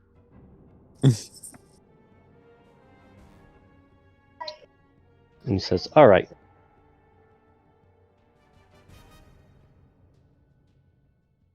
And Mateo will just move to the now unboarded window and just stand there with Balto's head. All right, and he sits down and says, "All right, so seems like you all have a story to tell me about what's going on." Oh, yes. As does our friend here. I'm assuming the crippled dwarf came with us, correct? He was on the ship until, for the most part, unless someone went back to have grabbed him. We forgot about him again. Well, I didn't forget about him. I made a goof and just assumed that he was following. I mean, considering someone's trying to kill him, we should really have kept a better eye on him. If you guys, I did kind of skip over, so if you guys would have grabbed him, you can go ahead and grab him. Okay, we'll do that. But Finn's right. The number one tabletop rule: never assume. Yeah, that's why I said I did a dumb goof. Or while we're waiting for the others, you could go and grab him. Either way. Mm-hmm. Yep. So after a little bit more waiting and bringing him in, we all sit down. And he goes, "All right, so why don't you go ahead and who wants to start with this? Tell where are we at?" So we don't have to say the whole thing over again. Could I just say that Crom starts from the beginning and tells the whole story to the end? Okay, so you're talking to a major NPC who is also a quest giver. I'm sorry that I'm jumping into this, but you should probably No, you're not wrong. You should probably roleplay this.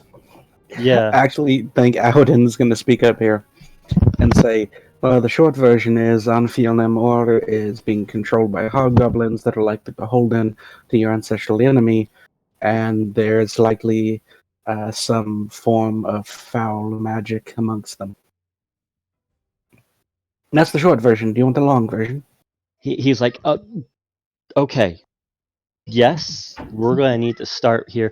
What do you mean, hobgoblins with our ancestral enemy? He looks out the window at the beyond Balto at the giant dragon in glass. Says, "Our ancestral enemy is dead. The only other blue dragon we know of is so far to the north that we're outside of her territory." I may be jumping ahead of things a bit, but I tend to make assumptions after being told that one of my friends was slain by a blue hobgoblin wielding electrical magic. And they apparently know Draconic as well, but they'll hand the paper over to Donovan. Let's start from the top. We headed to Anfiona Mall to have the Elders checked out. We got some information there about the Elders themselves, but the most important came from Scrapper, the dwarf here, and he pats Scrapper on the shoulder because we have brought him in now. He goes, "Yup." And don't forget, along the way, we found a sacked caravan that seems to have been hit by these very same hobgoblins. And this paladin would have more information about that. He was like, Also- "Yeah, I can cross that. Definitely markings of an organized hobgoblin force." Also, there's the whole fact that your last dragon out there has a neck wound that's unaccounted for. That's when Donovan goes, "I'm sorry, what?" It's got some sort of seeming neck wound that doesn't relate to any of the bits in the story. None of the guards knew anything about it when we asked. Huh. I mean, I've not, frankly, never looked closely at the dragon, so I guess that's possible. Mary? And she opens up, says, "Yeah? Go get Bianca and look at the dragon. So apparently there's some wound that we are unaware of." She's like, "Okay, boss." And she closes the door, and then you hear the outside door closing and locking.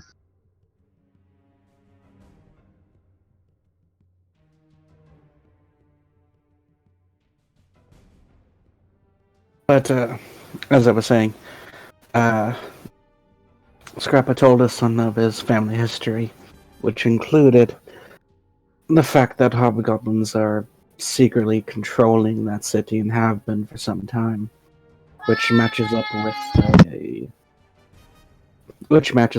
a, if you'll pardon the expression, dream that I had. Yes, it seems they are training these hobgoblins how to make these, kind of just waving the arrow, which is why it's like dwarven design and not dwarven make.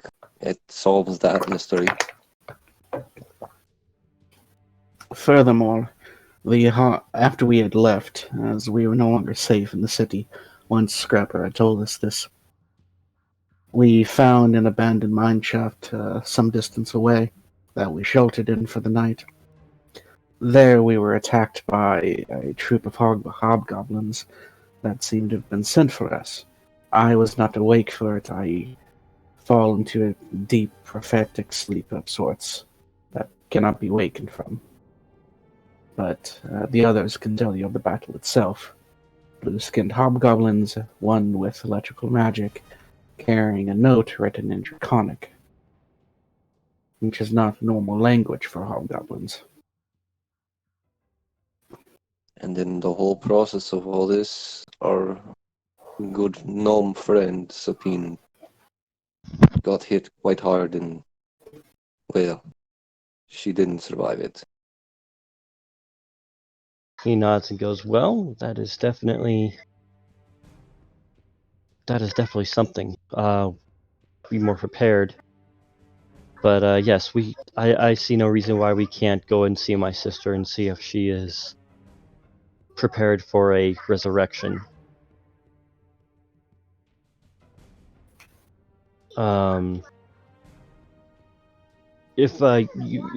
He pulls out a piece of paper and starts writing on it and says, "If you want to take this note to her, I'll stay here and talk with Scrapper and Izumi here about what's been going on.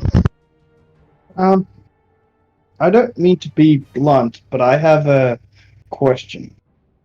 Yes. If we are able to revive Sapine, then why not revive your grandfather? Oh, well, dragon souls are different than mortal souls. And, well, I asked my sister that exact thing, and she more or less got the response of, resurrection isn't you cast it and it works. It's, you cast it, the god of death decides whether or not to grant the resurrection and move on. So before casting it, she communed and made a see, this is me as a player not remembering the right word for this. Petition. She made a petition for our grandfather, and the goddess of death had deemed that it was not worthy. That his soul had moved on, and that the resurrection, if we attempted it, would fail.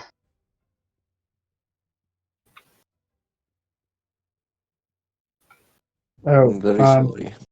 sorry. So yeah, as much as a resurrection would have been useful, and we could have done that. When the goddess of death says no, the soul's hers, then no, the soul is hers, and well, not much we can do about that. You don't think I didn't go to my sister as soon as we had our talk, and I talked to her immediately. I argued with her, and she spent hours trying to petition with Pharasma and was denied.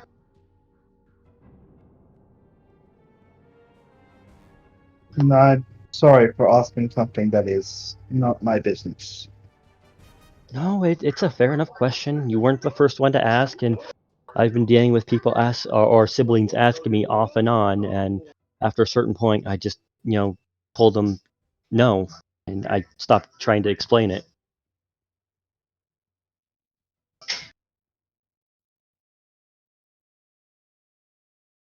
Like I said, dragon souls are different than mortal souls. But again, your friend is mortal, so perhaps Pharasma will be less tight-fisted on her soul.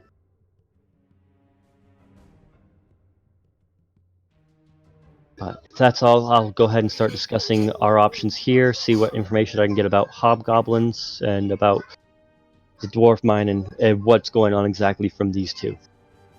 Well, we do know one more thing. He's actually going to pull out the key to the mysterious door in the cave. We know that the particular hit squad that came after us came out of a door inside that particular cave down the left side tunnel. And the door, we're pretty sure, is unlocked with this. He's like, oh, well, we need to have someone go in there and investigate. That could be useful. We'll make a plan. Please, if you don't mind staying in the Oasis until I talk with you again. Go ahead and get a coin. Oh, Mary went to go talk to my sister, who you need to go talk to. So I guess you'll find her at the dragon statue. Yes.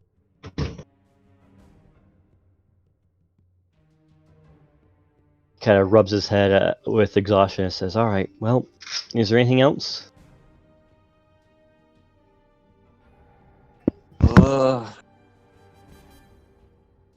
Not that I can think of. We did bring back one of the bodies of the mage, if that is at all any help to you. Well, So you if it's can as investigate unusual, and speak for yourself, these blue, mysterious hobgoblins. if it's dragon-blooded like you said it was, then it's definitely something worth investigating. The one I spoke to at the House of Healing said that your sister, I believe, would want to take a look at it. It's being stored there at the moment. Oh, well, then it's where it needs to be.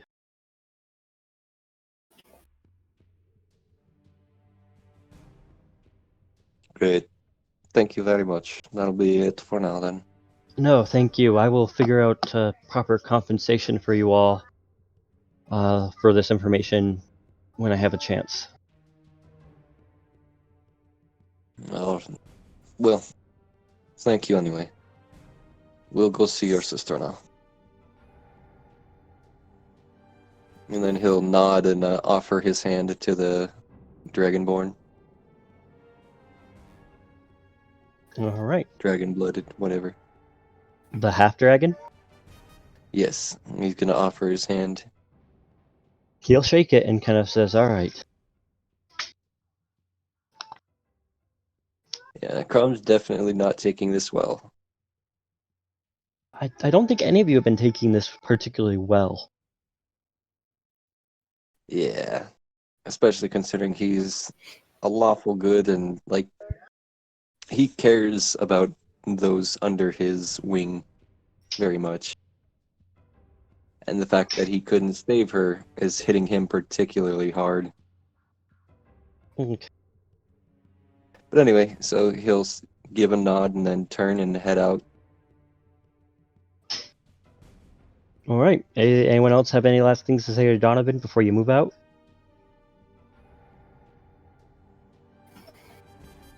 Can't think of anything. No. Nothing comes to mind. All right. No, Matteo doesn't have anything. Okay. Well, so your next destination is the dragon encased in glass. Yep. And there you see Mary standing next to a different brass half dragon.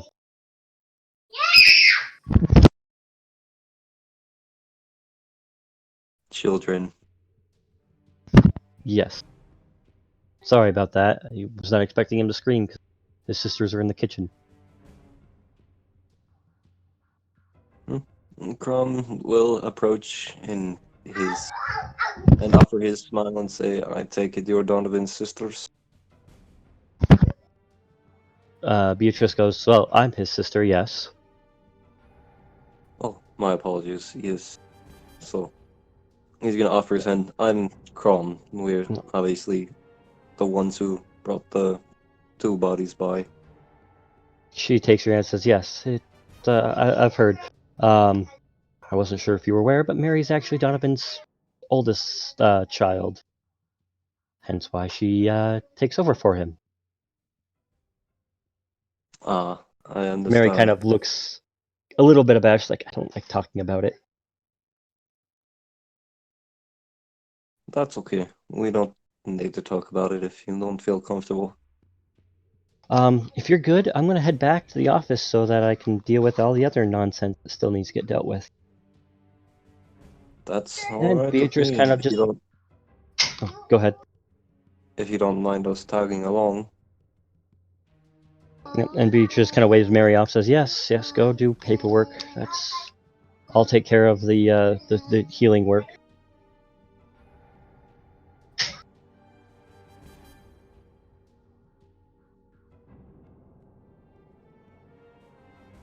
Crom will give her a friendly wave off. And Beatrice goes back to staring at the dragon corpse in glass and goes, how have none of us ever noticed that?" Yeah. I suppose it's one of those things where you're not really concerned with looking. Yeah, As I mean, strangers like us, it's only natural to want to examine such a, I don't know what the term would be, unusual sight, for lack of a better term. yeah, and I guess anyone would just assume that it's just a part of what's the battle wounds. Yeah, see, that was actually my guess still. Maybe some sort of magical attack, or the sort. Yeah, I mean, again, but this wound happened well before we blasted it, so it had to have happened well before.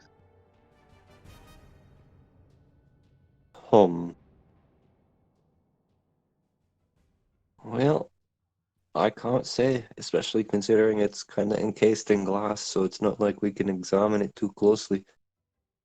Yeah, it's definitely unusual.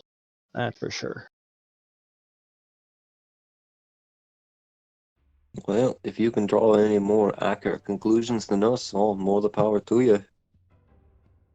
Well, my most accurate conclusion is it was dead long before it was in the sand. But again, I can only do so much from the outside. Yes. So perhaps it was maybe even just a body laid for distraction, maybe? Well, this is A definitely decoy? the tyrant of the desert from that time. There's no question about that. This is the dragon that terrorized, the region for over 700 years. Ah, The well, I question wouldn't is know. what exactly is going on here, and that leaves so many holes in the question of if the tyrant was already dead, who was attacking our family at that time. You Well, mentioned a blue dragon whose territory is further away from here. Oh yeah, she's well, from what I understood, that she and the blue dragon had an agreement. I don't know what that agreement was specifically, but whatever agreement it was, it kept her from attacking his territories outright. And Alden gets a disturbed look on his face. now that he's gone, she never attacked. I mean, I don't know. We haven't had any attacks from her. Again, her territory is usually the northern desert, and I'm guessing she has her own handfuls. She's got a flight of wormlings that have been slowly decreasing because, well, dragons fight and attack and vie for dominance. So one sibling will kill another just to get an upper hand. well, Do yes, you but think it's I believe worth? he meant perhaps that she may be a sort of commander for this hobgoblin army. Maybe it's her blood that runs in their veins. Do you think it's worth asking her about it, simply because of the blue blood connection? She looks at you and says, "You want to go ask a blue dragon if her plans are affecting a region?"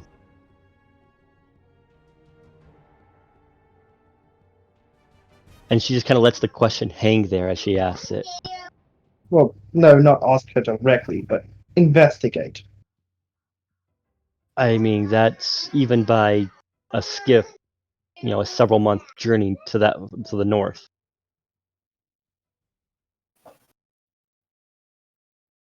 Or at least a month's journey. I mean, we could probably send someone, but I have no idea, and I don't know what interest she would have specifically down here when, from what I understand, she's already got civil strife up there with townships on the edge of the desert. Did this dragon, and he's looking at the one encased in glass, it had children? She goes, I'm not aware of it having any children specifically, but again, They for all I may. know, the dragoness in the north may have had brood with it. They did. That was their deal. She looks at you and says, "How do you know that?" I dream things. Things that were and things that are. That's disturbing. It comes with the territory. At any rate, well, it's definitely strange. I'll definitely see if I can investigate it and see if I can convince Donovan that it's worth putting more effort into. But we already got a lot on our plate as well, sending someone that way. Yes, I understand. Is there anything else I can help you with then? Well, other than taking care of our friend, no. Oh, right. You're the ones who have the other corpse in my freezer. Yes. Yeah, I can. I had some. I had a resurrection spell prepared in case I could bring Dad back, but Pharasma's being kind of a bitch and says that we can't have him back.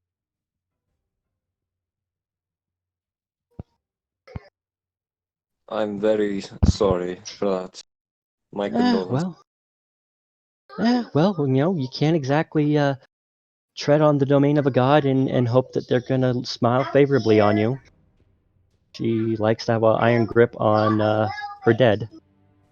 Yes, gods are very unpredictable. Fickle bastards.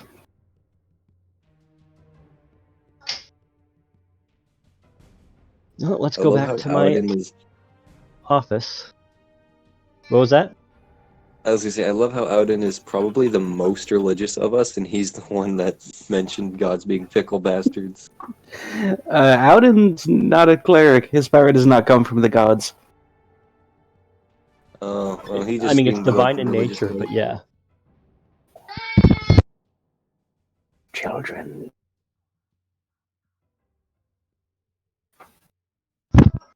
Yep. And she walks back to the medical building. On the way Crom is out, hard on her heels. we'll ask how much the resurrection will cost, so they can start pulling together the money.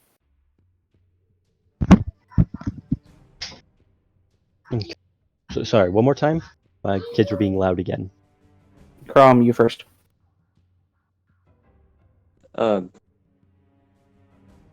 I didn't say anything else. Okay, so yeah, she leads you guys back to her office, the medical building. Auden will ask how much the resurrection will cost.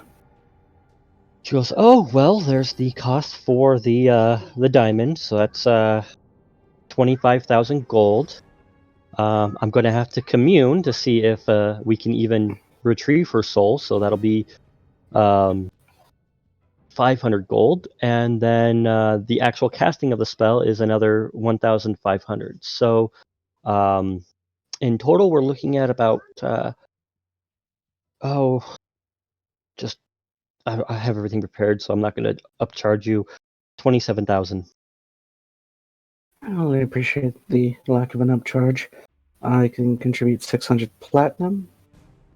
No, a bit more actually. 600 or 627 platinum.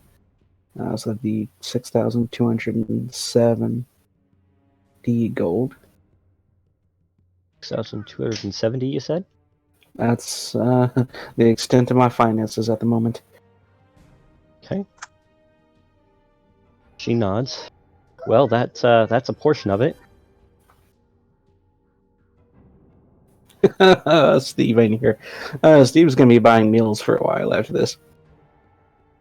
So, wait, she said 27,000? Total, yeah. Yep. Resurrection ain't cheap. So she had a true resurrection set up and prepared to bring back her grandfather, her father.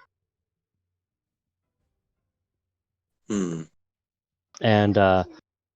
that is the so that's the cost to commune and to cast the spell.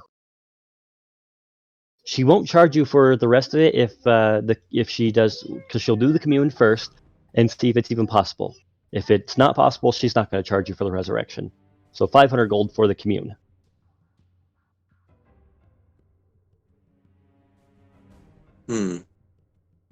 Alright, well, I guess we'll see what happens with the commune first.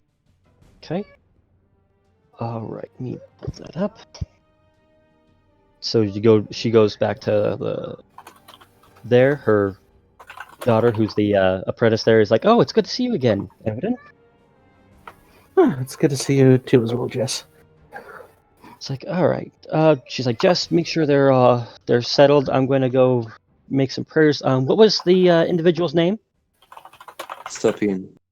Sapine, right? Right. And you said she died over in the mountains, right? Yes. Okay. All right, give me a moment. I will be a few minutes as she walks to a back room and closes the door behind her. I probably should have asked her. I'm speaking to Crom, but will this also heal the wounds to Sapine's body? Yes, a true resurrection restores quite literally everything about whoever was deceased, and technically it doesn't even need a body. Okay, good. So she won't be in pain. No. Yeah, I'm not exactly up to date with all this magic stuff. I'm just rock blast kind of guy.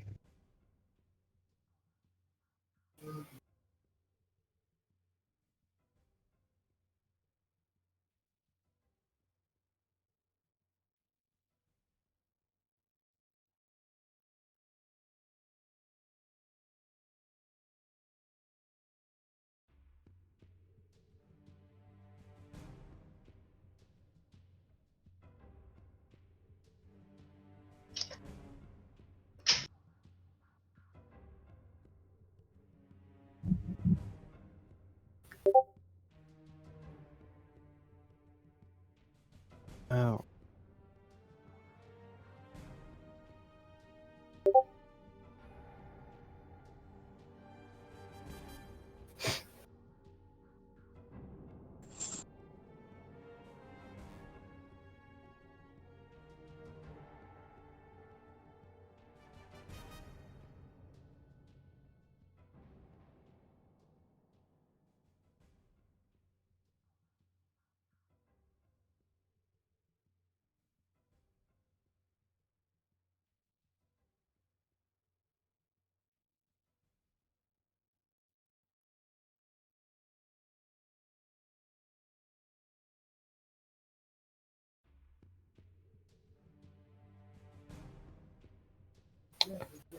So I guess my question right now is, I sent a message to Finn. Are you able to? Did you see that before it disappeared? See what?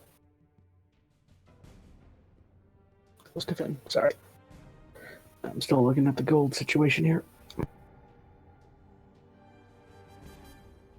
All right. So after after good half hour or so, the Beatrice walks out and says, "All right, we can get on with things."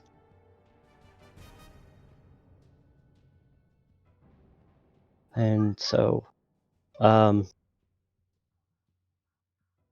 is Matteo able to contribute anything towards that? Because you guys are about 5,300 short.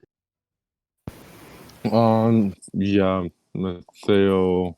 So you said 5,300. 300.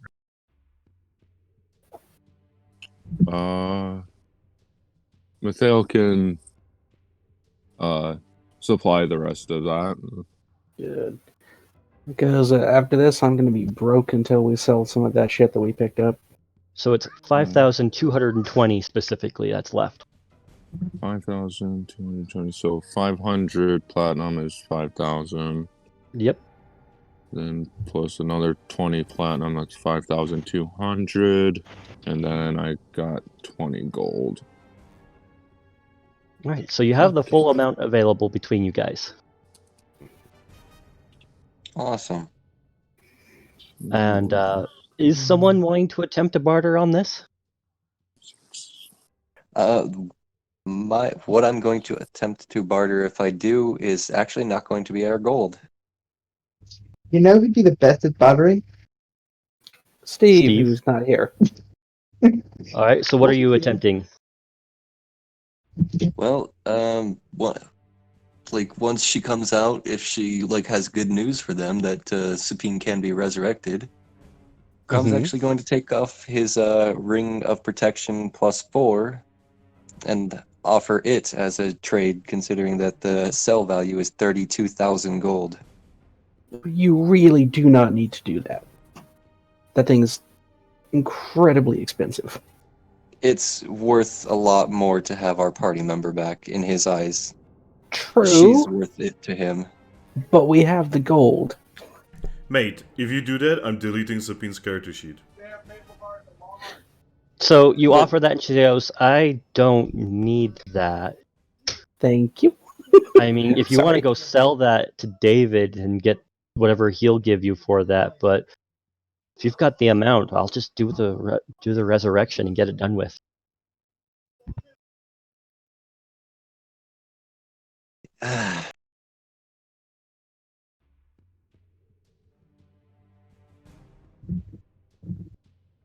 I mean, I hate to tell you, but she actually pulls off her glove, and she's got her own ring of protection on.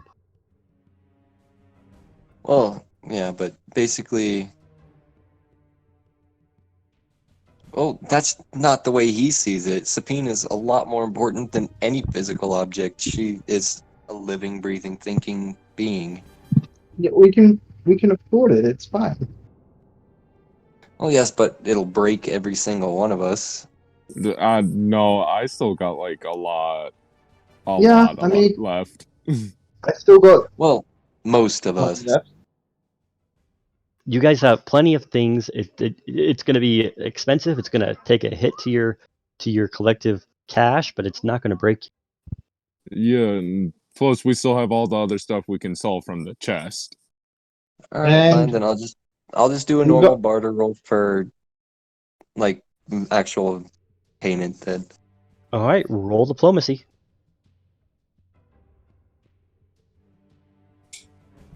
since I finally had the extra skill points to put into that. I suppose it's not the worst roll I could have gotten. You do not increase the price, but you don't get a discount. Alright, So- well, I guess Crom hands over his 868 platinum and 100 of his gold. Okay. And Aladdin will hand over all of his platinum and a decent chunk of his gold. All right. I hand over 6,530 worth of money. It takes out in a while to pull out every single hidden bit of platinum he had.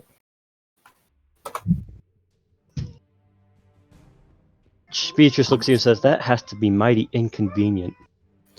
Oh, I've been mugged a few too many times to keep all of my gold in one location. She goes, "That's fair." All right. Once Yeah, everything's done, go ahead. Yeah, I was just saying Matheo's just gonna, because I'm pretty sure Balto wouldn't have been able to fit into the building, so she's gonna disappear outside to Balto's bags and Ow. get her Stash. stash. Yeah. All right. And with everything collected, she goes, "All right. Give me a moment." And she takes the money, opens up a safe, puts it in, pulls out a big ass diamond, goes into the freezer, pulls out Sapine's body, lays it down on the table, puts the gem, or holds the gem over, and starts casting.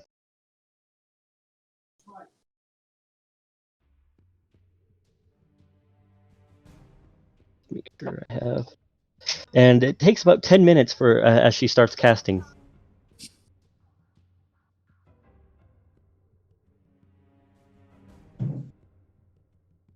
And as she does, and as the time ticks by, you see the diamond kind of disappear in her hand as it kind of crumbles, and then the particles just kind of vaporize. And then Sapine gasps, and after the 10 minutes, she gasps and breathes. And Sapine, you are ripped from your white void into the realm of the living. Ah. She looks around. She looks at everyone. Then she looks up, rolls her eyes, and says, "You killed him." Well, thought I was the one to finish him off. But yes, he is dead, and She lifts her arms and says, "I wanted to kill him." I mean, when they're done studying his body, you can do whatever you want to it. Oh, it doesn't matter because he's no longer there. By the way, Beatrice says, I once I'm done examining him, I would resurrect him, but I could raise dead on him and let you kill him again. it's not the same. You're not wrong. How are you feeling, little one? Everything seems in order. Everything feels fine. I feel like I died. Yeah, that's normal. Really quick, Finn, do you want me to Crom roll on that winces. chart? Yes. All right, give me a moment. By the way, Crom winces when she mentions that she died. Yeah, Alden looks pretty close to tears right now.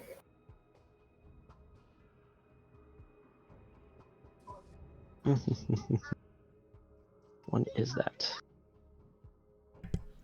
By the way, I don't have it open anymore, so I hope you have it open. Oh yeah, I left it open. Okay. Because actually, when I was in the middle of streaming, I accidentally killed my browser. Oops.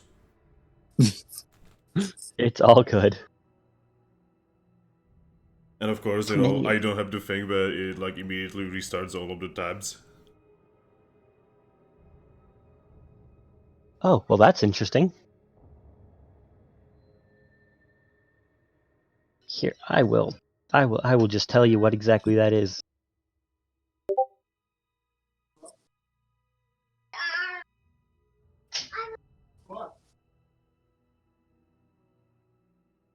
There you go.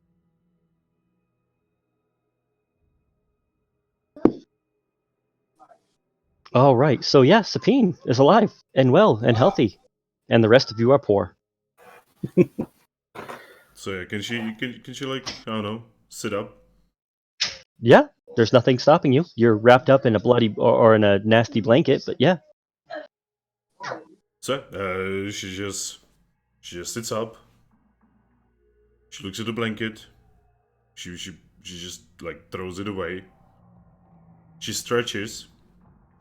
Then she says, by the way, what's the time right now? Right now it is 1:39 and 56 minutes in 27, 28, 23, or 29 minutes or seconds, whatever. She touches her head and says, I think I think I can see time itself. Yeah, that's the problem. You can't not know what time it is. Oh wait, have I read it wrong? No, that's how I'm running this. Is that so in your vision in the very far corner, you have a thing that always tells you what the exact time it is. No. Yeah. No. You have a heads-up display. Sabina is okay. Sabina is now a actual game character. You are burdened with always knowing what time it is. Yep. She looks behind her at the lady that resurrected her, and then she's gonna say,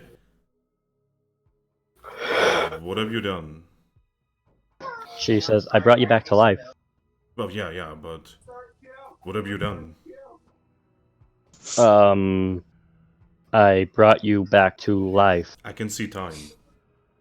Oh, there are some side effects with resurrection. Some disappear over time, some don't. Oh, thanks anyway. Then she turns back to the group and says, "Why did you bring me back?" What do you mean? Why did you bring me back? Why wouldn't we bring you back? I don't know. I mean, you said I s- the Beatrice says you said you wanted to come back. yeah, but I'm also confused at why do you guys care so much? It's like you barely know me. Sabine known in you the for Grom, like a week. yeah. Grom just takes a knee and says, "It was my fault. I failed to protect you." It's not your fault that there was an asshole mage that just had to get angry because I shit-toed him.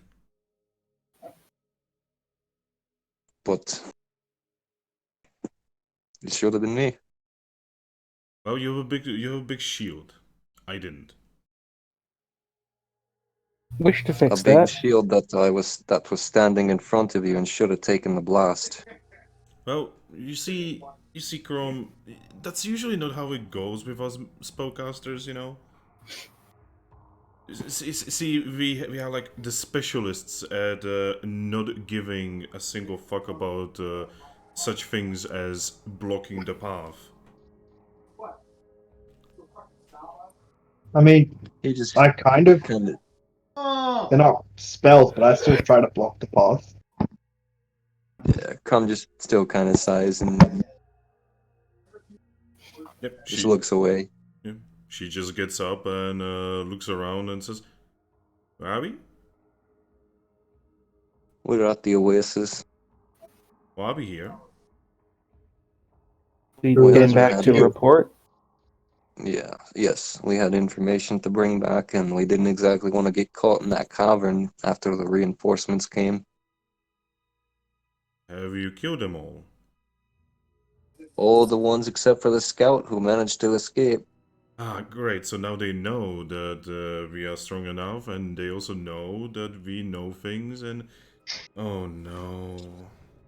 Well, But about Yeah. they knew that we knew things beforehand, Sabine. Oh, they knew. they don't know you're alive.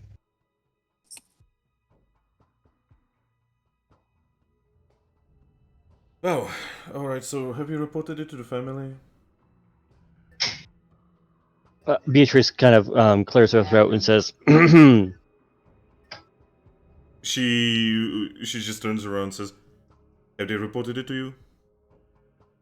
she pulls out a note and says, "Well, considering I was told by my brother to do everything I could to help you guys, I am assuming that he's been informed."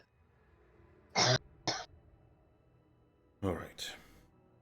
She then, just looks back at the group and says, "Where's Steve?"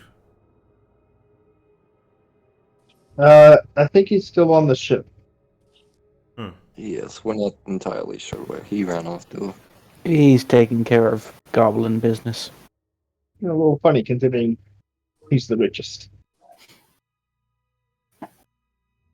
How expensive was all of this? No, we had enough. She looks at the lady behind her and says, "How expensive was all of this?" 27,000 No, gold. no, just price. Thank you. I mean, that's your standard commune and resurrection cost. I didn't upcharge or anything. Still, thank you. Yeah, well, you asked, and I'm a businesswoman. Yep. She turns back to the group and says, "Alright guys, so I owe you a lot of money. Do not worry, I will pay it off. Sabine always pays up her debts." It's Why do not you a have an debt. obsession You're a with money? comrade. Yeah, it's not a debt that you owe. We owed you just as much, so we're even. When did Sabine become a Lannister? What the... I mean, she is small! I was about to say she's the right height. But let's be honest, none of us here are Peter Dinklage. Dinklage, Peter No. Dinklage, Peter Dinklage. I've never watched Game of Thrones. I've barely watched it, I've read the books. Yeah. It's good up until last season. Oh of the yeah, show. one of my friends got me to watch for the last season, and that was some shit. I hope the books are not gonna go that way.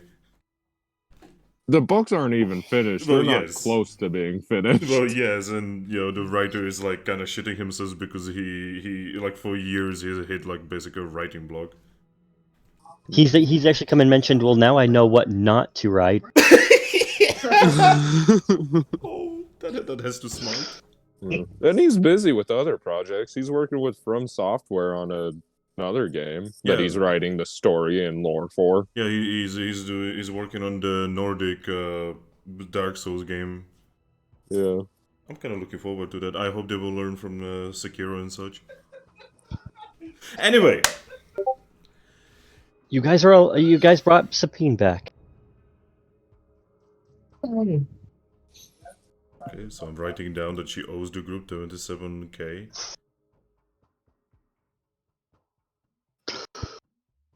Crom will not accept a penny of it. Well, tough. It can go into the party money supply. So, Well, since we're mostly all penniless now, I suppose we should probably go about selling that gear that we got from them. Oh, that sounds Yeah, That like way a we good can at idea. least pay for some rooms for the night. Though, if it's not an issue, oh, I've got enough gold to cover all the rooms for the night. I still have 30 gold. same. But if it would be no mind, so there was a heavy mithril shield there, and I would like to swap that out for my steel shield because the mithril one would be lighter. Sabine, Yes, if anybody wants anything out of the chest, now's the time to grab it before we go through selling it. Oh god, what's in the chest again? I'm yeah, just going to replace it with my steel shield. So now I Hang have on, a I'll mithril send shield. the Also- link again real quick. Also, as as you guys are like starting to like kind of like talk about stuff and such, Sappy is just gonna say, "Don't worry, I'm paying for the rooms. No one took my money, so I have my money still." Oh, that reminds me. Auden reaches up and fails to grab the stone once, twice. Hold still 3 times. Oh yeah, now that stone is like whipping around your head really fast and excited like. It And I hasn't try- actually talked to you at all this entire time. It's just been really excited. just sulking. Sabine, can you grab this thing? You do realize you're like twice my height, right? He kneels down. Yep. you could jump. Have you ever seen a gnome jump? She then walks up to. She then walks up to Auden, just grabs just grab Amalif, just puts her around her head. Yep, you grab it without issue the first time, and yep, she's just there. It's like, oh, it's so good to have you back. Yeah, can't get rid of me yet. Good, I don't want to get rid of you. Yeah, I gotta get you that body first. Yes. That, and we need to reunite with, my friend. Yeah, The- yeah. About that, we are gonna have to have a conversation. Okay. Anything in the chest that's mithril is actually like basically counted as something that's really light. So even the heavy mithril shield is technically a lighter shield. Yeah, that's why I grabbed it, because it's literally a third of the weight. So, could we use, is there such a thing as light adamantium armor? I mean, any metal that, any armor that's made of metal, you can replace with mithril. Yeah, I was gonna say the mithril's light, not the adamantine. Yeah. We currently have 4 mithril chain shirts, which are the same like protection as a normal a normal chain shirt, but instead Lighter. it's a light instead of a medium. It has more max dex and less armor check penalty. I'm gonna take me one of And- those. It also doesn't affect your arcane spells quite as bad. Also, Chrome, you might want to think about the spiked full plate. Yeah, Oh, that'd yeah, I actually already- be pretty good for you. The spiked full plate was what I was wearing. I actually took that off and swapped it out for what I'm now wearing, which is even better. Nice. Wait, but it's there. That- It's on the list. Yeah, I know. No, That's why it's in there, because I took the chest plate that I got from the goblin is a let's see, a +3 mithril breastplate, and it basically has the same protection as that spiked full plate, except light. Oh, by the way, for people who cannot see what the fuck we are doing, we are actually on a Google Doc file right now. We are going through a chest, and we are just doing inventory management. So you are not really missing much, it's just a couple people being crazy on a file. So basically, this chest plate has the same protection. It's a lot lighter. It is easier to move in. I have a better max dex, and I have less spell failure. I have it's better all around. So that's why I'm not wearing the spiked full plate. Yeah, Sapin isn't interested in any of that, by the way. So while you guys are doing all this, you guys haven't actually left the clinic, and the doctor decides to just ignore you. Go into the freezer, pull out the hobgoblin corpse, and she's starting to dissect it. Well, Didn't we want to ask I would him imagine Adoswar was outside, and Adoswar has the chest because Adoswar's the only one that can carry it. You still never said that you actually left the clinic as you guys are deciding. Hey, Chrome. Never assume. Bye, Rage. Hey, Rage. Bye. And don't Rage. forget to subtract the weight of whatever you remove from the total and the individual. So, have you guys taken anything from Sapin? Nope. No. No. No, we left her all of her belongings. All right. I'm surprised no one wants the +1 shock longsword. I'm surprised no one wants the wants one of the +1 shock longbows. We have 5 of those. Yep. Yeah, each one of the soldiers and the leader had one. Damn, I wish I could use a longbow. That'd be nice, but I can't. I can. I can't. I only got a regular longbow. So. Well, you can Yeah, sell that so- piece of shit and have a shock longbow. Of Let me +1. take the folding shovel. Actually, no, portable bridge. Evening though. I'm pretty sure that the folding shovel and portable bridge are stuff that just stays with us. We're not selling that. Yeah. I know. Basically, okay, anything that's getting sold is 7 down. Or, well, possibly sold is 7 down. I mean, does anyone need a hot weather outfit? That's Crumbs. He just kind of put it in there because we're in I a mean, we desert. could use and a we cider need now. it. We have a reason to celebrate.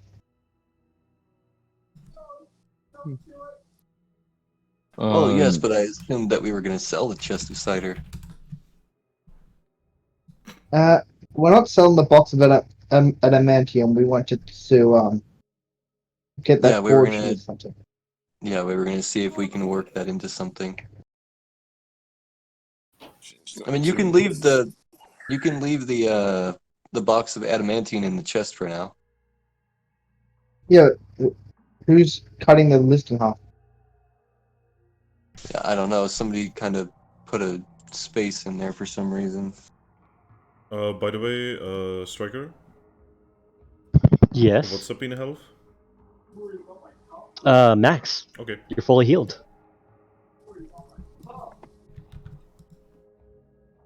Okay, basically, if you guys don't want them, all of this is going to be sold, and all of this. You do know you can highlight it, right? I just did. But I mean, like, actually, like, highlight it and then put the color under it. Oh, that's right. There's an actual highlighter in this. Indeed. Yes. Oh god! I'm in a dark room, by the way, and that yellow literally just like, it's like Chernobyl. My eyes! Isn't there a wildfire in Oh, Chernobyl God. right now? So Blue is too dark. I can't even read it. What did you say, Striker? It's no better. Isn't there a wildfire in Chernobyl right now? Yes. Yep. There. Is that April's apocalyptic event? Yes. I mean, okay. As long as There. it doesn't reach the fucking actual ACP. Yeah. Okay, there. Everything that's highlighted in gray is what's going to be sold. Okay. It kind of Can I- blurs together. It's hard for me to read it now.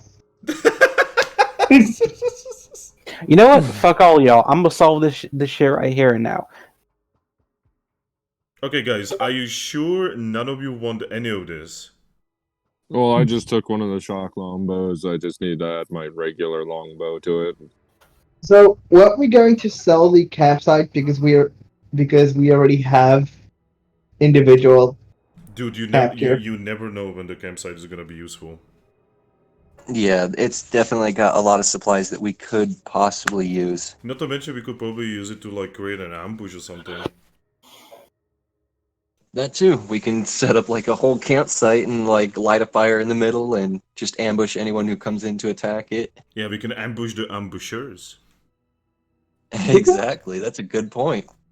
Didn't we get any arrows with the bows? Oh, that's a good question actually. Well, Talt didn't post any in the loot, so I'm assuming not. Striker? Any which? Arrows?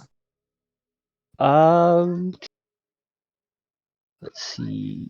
Because like I'm pretty sure Maffeo would love to get her hands on some arrows.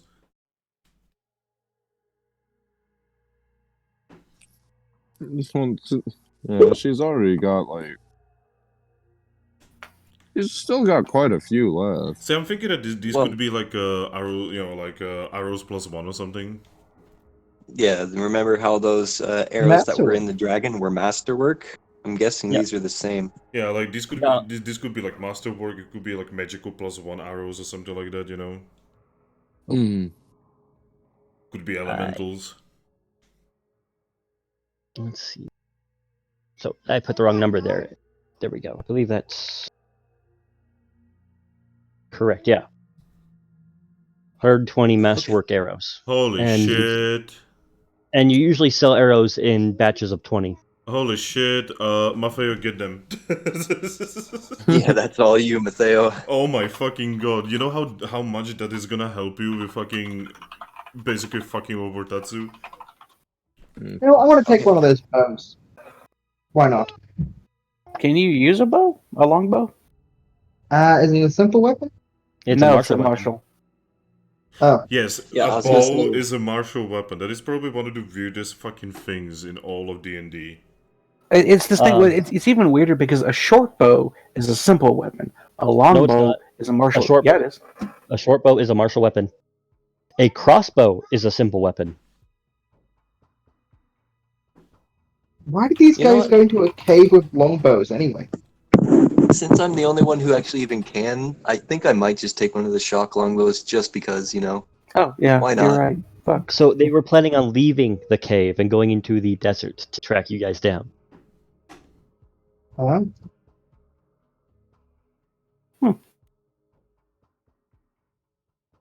Right, so how many of the masterwork area, or you just want to split those in half then? No, I'll just take 20 since I'm like almost never going to be using the bow, like unless it's like absolutely necessary. So I'll just Guys. take 20. Guys, so Okay, and guys, then I'll just take the last 100. guys. Guys, Finn's trying to say something. So I'm going through my character's inventory, right? And I just realized something. Give me a second. I'm gonna show you what she has in her inventory that would have probably been very useful, like 10 minutes ago. Give me a second. This is what she has.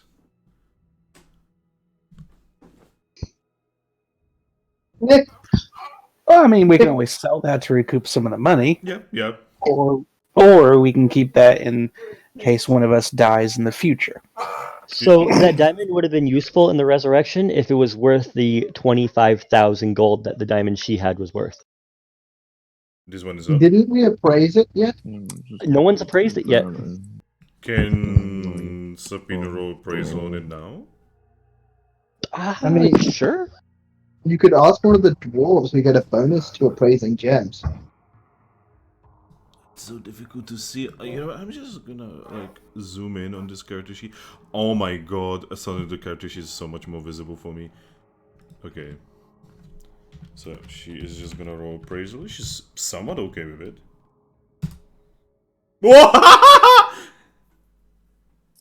I'm sorry. That's good. Let's see here. I want you to roll me a D100. This is going to be a luck roll. Luck and it's 13.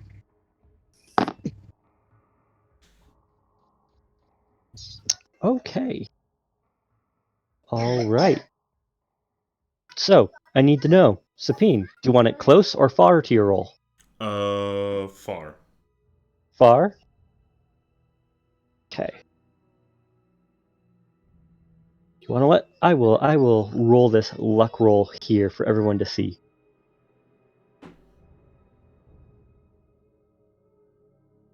No, good Okay. thing I said far. Okay. See?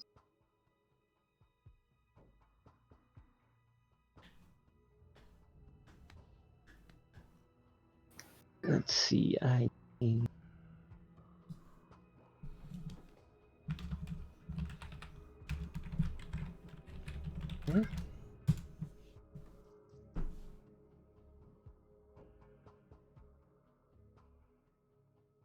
was wondering what was making those noises. My dog is under the fucking chair, and she's like, her tail is like wiggling on one of the legs of the chair.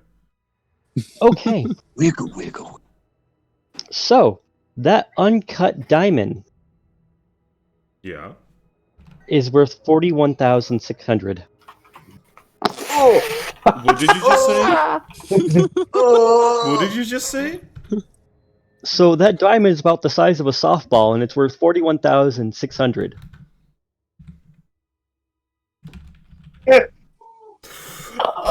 Okay. You know who might be interested in a really expensive diamond who just got a fuck ton of gold? That's, Something you would also sitting know with 30 that feet away. appraisal is that this diamond is also excellent for holding, retaining, and using spells with, or used in spell work. Okay. So if you had an item that could hold on to spells, or be a conduit, this diamond would be perfect for that. You mean like a staff that had a resurrection spell in it?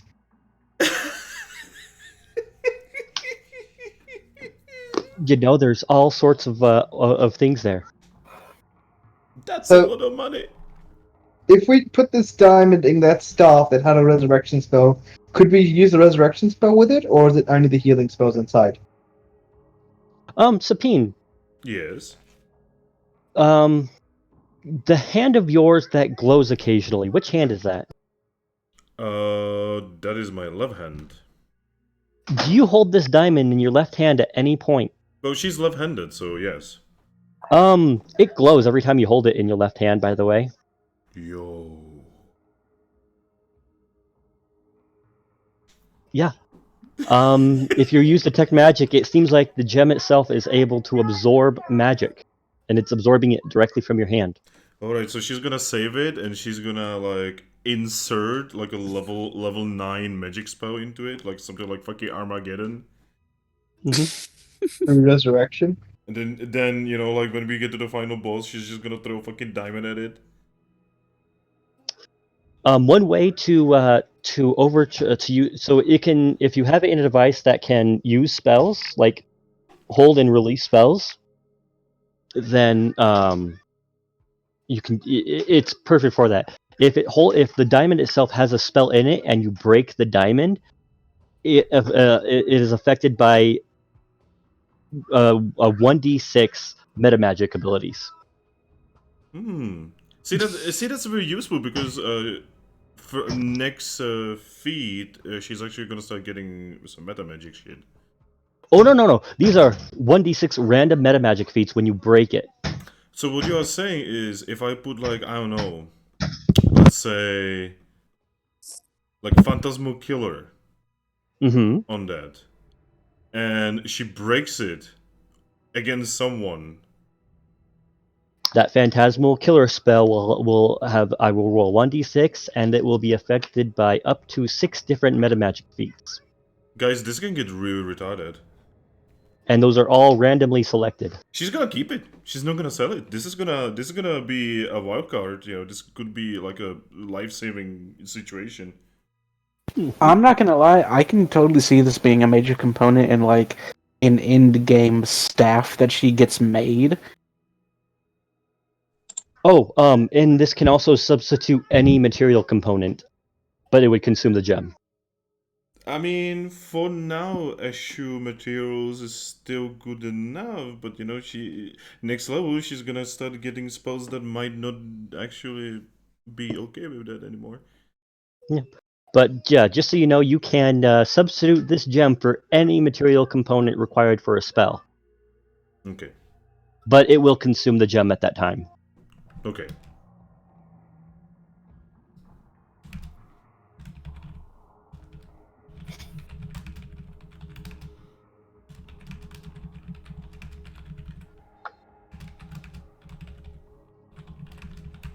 Maybe we should look into getting that thing cut, to be honest. She's either gonna use it into like basically a murder grenade, or she is gonna make essentially a legendary staff with it. All very viable options. Well, if you do end up deciding to sell it, I am not going to be the one doing that because I increased my diplomacy, yes, but I still don't feel comfortable with something of that value. Yeah, I mean, what's her diplomacy? Give me a second.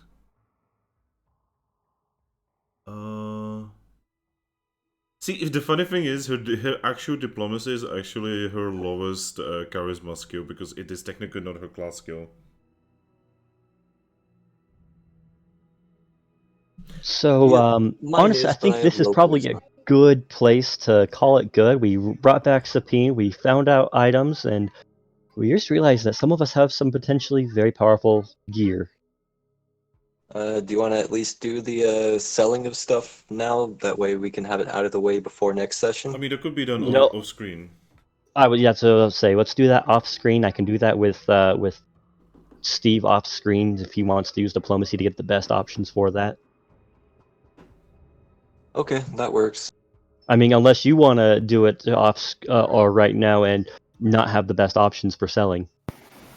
No, let's wait. Oh, yeah. Let's wait. Let's say, Let's let Steve do it. He can sell this in the black market. The black market in yes, this that Oasis. works. Yes. I can just imagine works. Steve one day buying like an entire ship, just become like a trade merchant. I think that might be his ultimate goal. I mean, I think he could do it. How much gold does he have now already? A fuck ton. Way too Yeah. much. I could tell you, but I'm not going to. I'm pretty sure he has enough money to pay for that whole resurrection at least twice.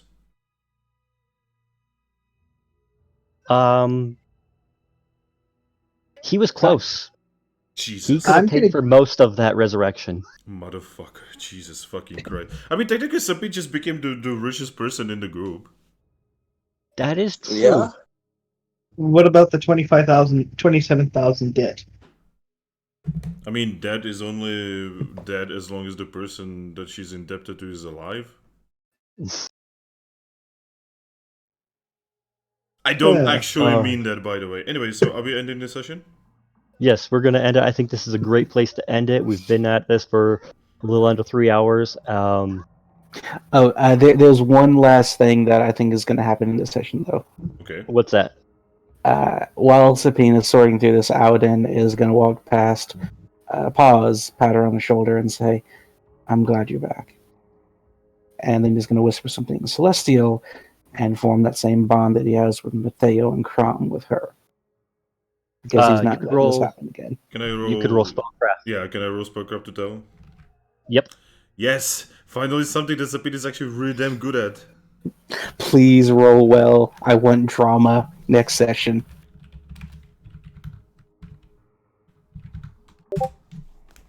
Wah! Okay. Why, Tatsu? Fuck. Since I should be able to see this, right? He's making some sort of bond with you, but you don't know what he's doing precisely. Alright, Sapine is gonna just look up at him and say, "What are you doing?" Making sure you don't take this trip again. It's expensive. Auden, do you ever ask a lady before you cast magic on her? If I think it's going to hurt, yes. Otherwise, I'd just prefer not to not die. I mean, I've already died. There's only so much a death can do to someone who's already died. I don't think that's how that works. Have you ever? What's ironic is Have you ever Is died? if he knows what's going to happen next time she dies. Yep. Have you ever died? Oh, no. Eldon? No. But I've seen a lot of death, so. Well, then I do. I would prefer for you to not do that. I do have a rank in spellcraft, by the way. You can roll, yeah. Do it. Do it. Although you've seen this before, so you kind of know exactly what's happening. Isn't Chrome like capable? Wow. Wow. What the fuck, Another Tatsu? 3. Tatsu, fuck you. See, the You know thing what? is, you saw him do this to you before, so you know exactly what it is. Okay. So I'm the gonna roll roll is for spellcraft. superfluous. Alright, anyone with spellcraft can roll it. Okay, Maffeo, roll for spellcraft. I didn't mean to stretch it out this long. Haha. Yo, it's like the opposite of my roll. It's because I gave it a 3. Yeah, it's some sort of magical bond that allows Matteo to take damage for someone. Or not Matteo, Aodin. Matteo, you have that as a class skill, so you can roll it even if your bonus is only 2. Mathea would already know what it is too, because she's seen this happen. I mean, are you going to deny someone the possibility for bonus experience? Fair. But is Maffeo here? He's only. I'm here. No, I mean Maffeo, not you, Maffeo. Yeah, everyone's in the room as far as I know. Okay. Yeah, Theo's just been quiet. She hasn't exactly been quiet because she was the first person Sabine talked to when Sabine came back to life. Sapin is super nonchalant about all of this, by the way. Yeah, no, that was like the most like calm like resurrection ever. Wow. Yeah, you recognize that it's some sort of divine bond that's the same thing that Aodin did to you, that he can take on some of the damage. That's touching and all, Aaron, but I'd rather not have either of you two get hurt. I'm not arguing Crom was- about this. I'm not. All So right. Crom- Well, Yeah, this has Crom's been totally a expecting to be smacked. this I has been a think this is a roller good coaster point. Sorry. of a session. Okay, so is this it? Yep, this is it. This has been a ride. So, goodbye everyone. I hope you have enjoyed the session, and in 2 hours we are gonna be having another one. Yeah. Woo! So, bye-bye. Stalingrad. Bye-bye. Bye. Bye.